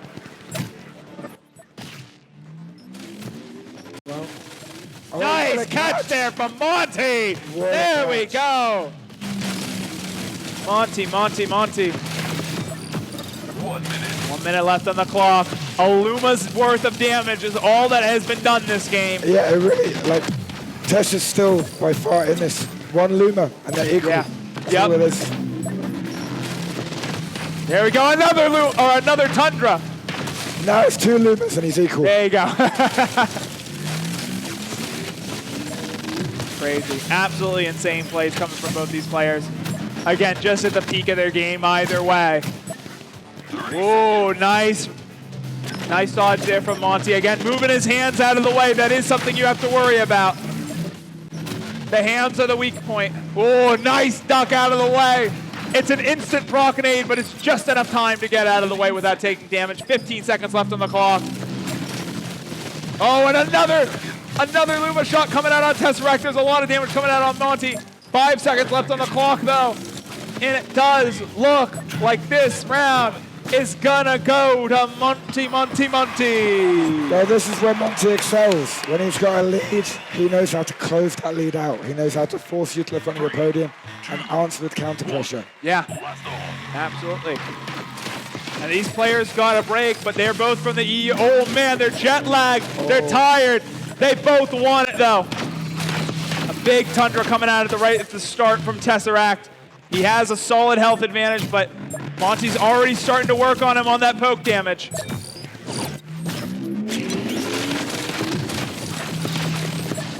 Ooh, there we go.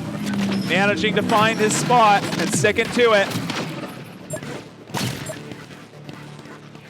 He's got that Tundra. He can use that for a bit of counter aggression if need be, but he seems to be waiting for his weapons to spawn. Ooh, there we go. Getting hit with another Tundra shot. All right, his combo's starting to come up, cool down. Tesseract keeping that Tundra for anti-aggression measures. In the last minute, Monty's got a ways to go if he wants to take this match back.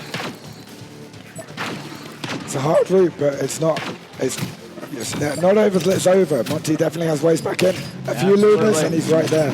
Especially in this matchup. We've seen it happen once, we've seen it happen again. Tesseract taking just a little bit of zap damage from that Lance. Oh, the juggle, but he ends up juggling it off to the side.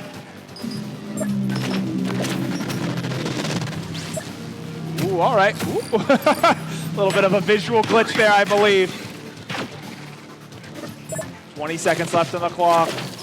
Monty has the potential to get this back, but he has to use everything in his kit at once. He makes the snipes look so easy. That's so hard.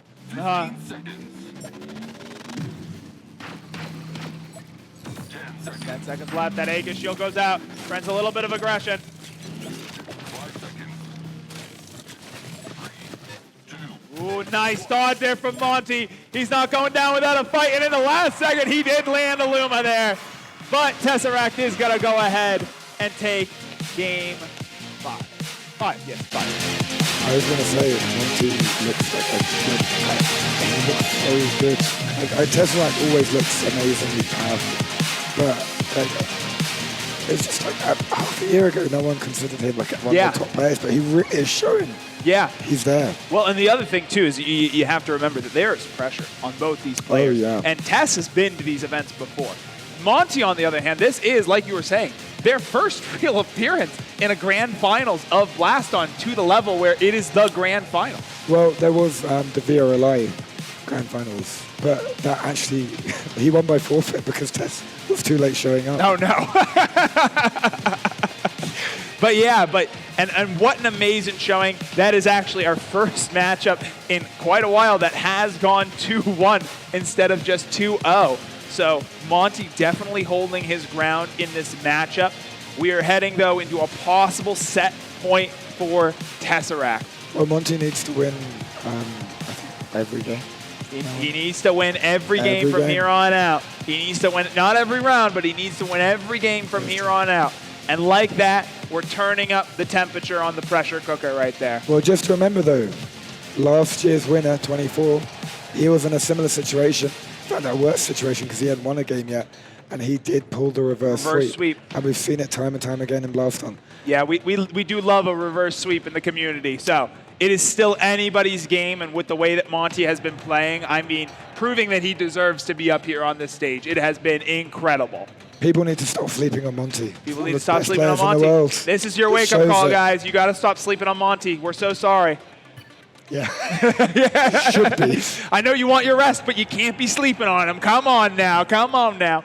He's so good, and he's such a positive influence in the Yeah. community. I'm really happy. We're lucky to have him, is what you're saying. Really We're lucky to are. have everybody. And everyone here who came out to Denver, Colorado for VRMLCON, everyone who's watching from home. We aren't able to see Twitch chat this time around, but really appreciate all of you being here. Everyone who played in the last season, everyone who came to the top elimination rounds leading up into this grand finals. It has truly been a journey these last couple months, and it all ends here. So it'll be exciting regardless of which way it goes, who comes out on top in your all-EU finals. all Faborg, all EU. All Faborg, OEU, no VRFN, my goodness. Yeah, well, I got to pass out more banners, apparently. neither of these have a Faborg. Yeah, banner. yeah.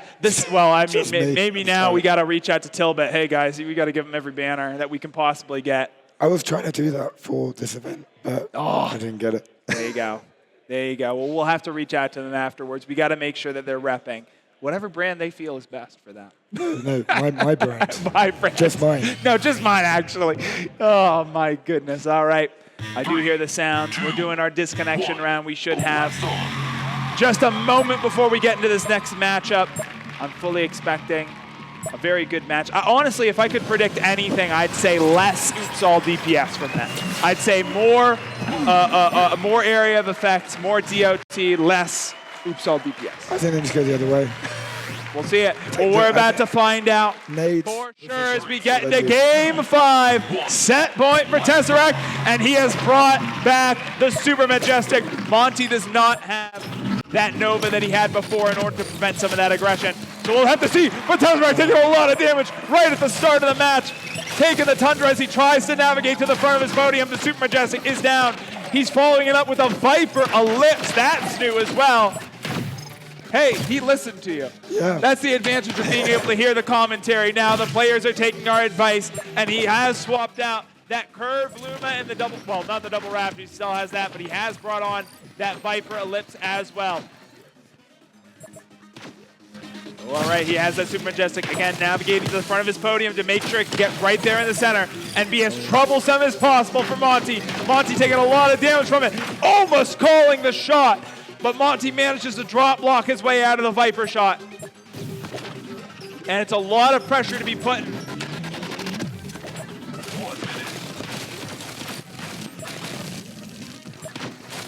Again, really trying to prevent him from getting that ideal positioning that he needs to get the Super Majestic off. That Super Majestic's off to the side. Ooh, but the Majestic nade's actually going to close the gap. Monty is trapped in the back right-hand corner of his play area, manages to wait it out.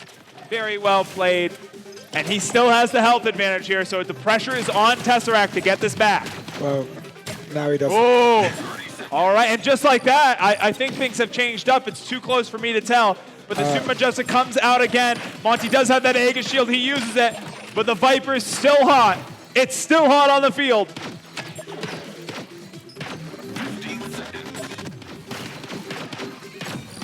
There we go, 11 seconds. The Super Majestic goes down one last time. 5 seconds left on the clock. It's too close for me to tell. A little bit of damage coming down on Tess. Monty taking zap damage from the Majestic nade. And all of a sudden, this is set point for Tesseract. My goodness. What a game. It went from too close to tell to the last 10 seconds deciding the matchup. And these Majestics, I never thought I'd be saying this, but these Majestics have really been a bother today, haven't they? They should nerf them. There you go. Well, Monty was down in the last round, so he needed to go aggressive. Yep. He had to do what he had to do, but Yep. A little bit of juggling to start off the round, keeping 3 weapons active at once, and keeping his options as open as physically possible. That Super Majestic pushes him off the front of his podium. Again, the punishment. Oh, he can hear the audio cue. He doesn't have to turn around. He's taking a ton of zap damage from that Super Majestic. Oh my goodness. And now below half health in the first minute of gameplay. Come on, Monty, you got this. Get it back. Show us how it's done. Oh, there we go. That nade pops basically right on top of him. Tess does end up taking some damage from the Raptor.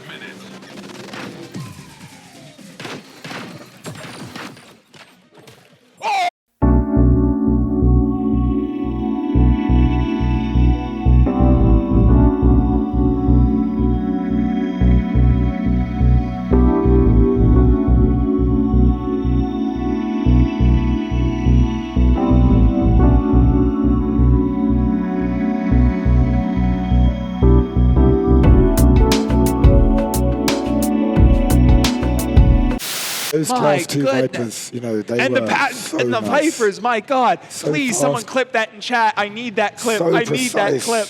My goodness. All right, we are setting up our interview, so we got to get our 2 cents in when we can.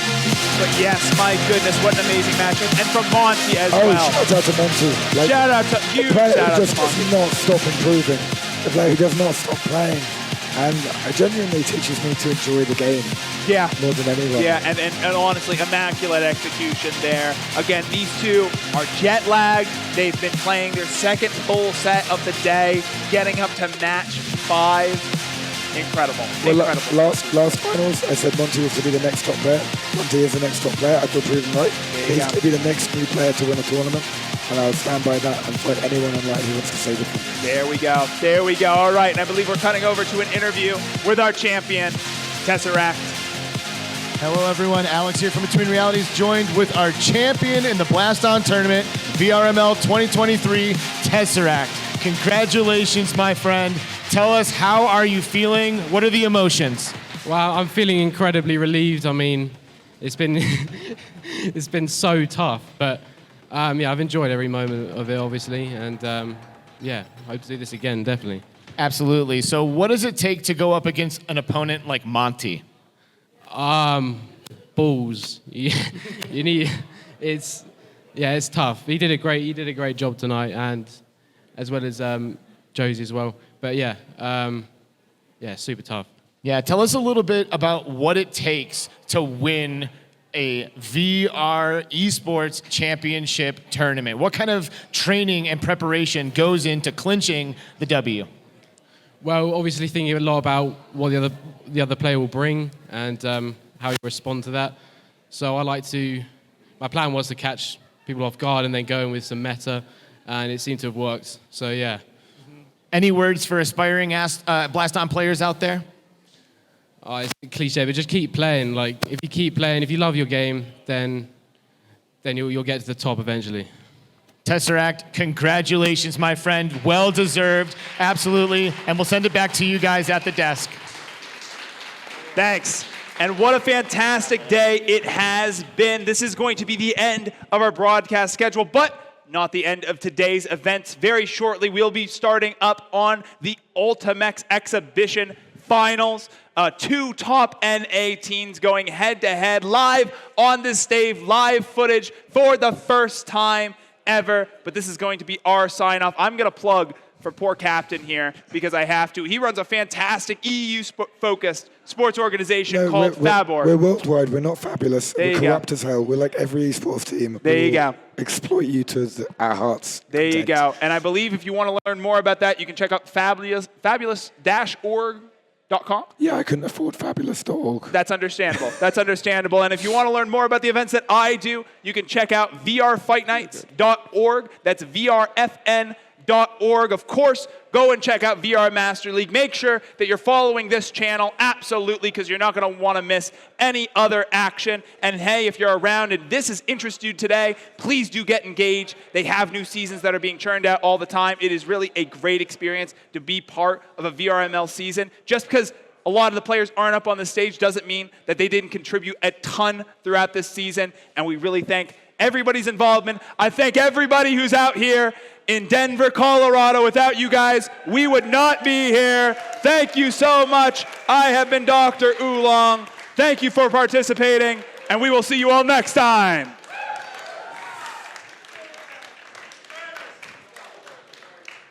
Take your bow. We're not on camera, but hey. We're not on, well, we still are on camera, I'm pretty sure.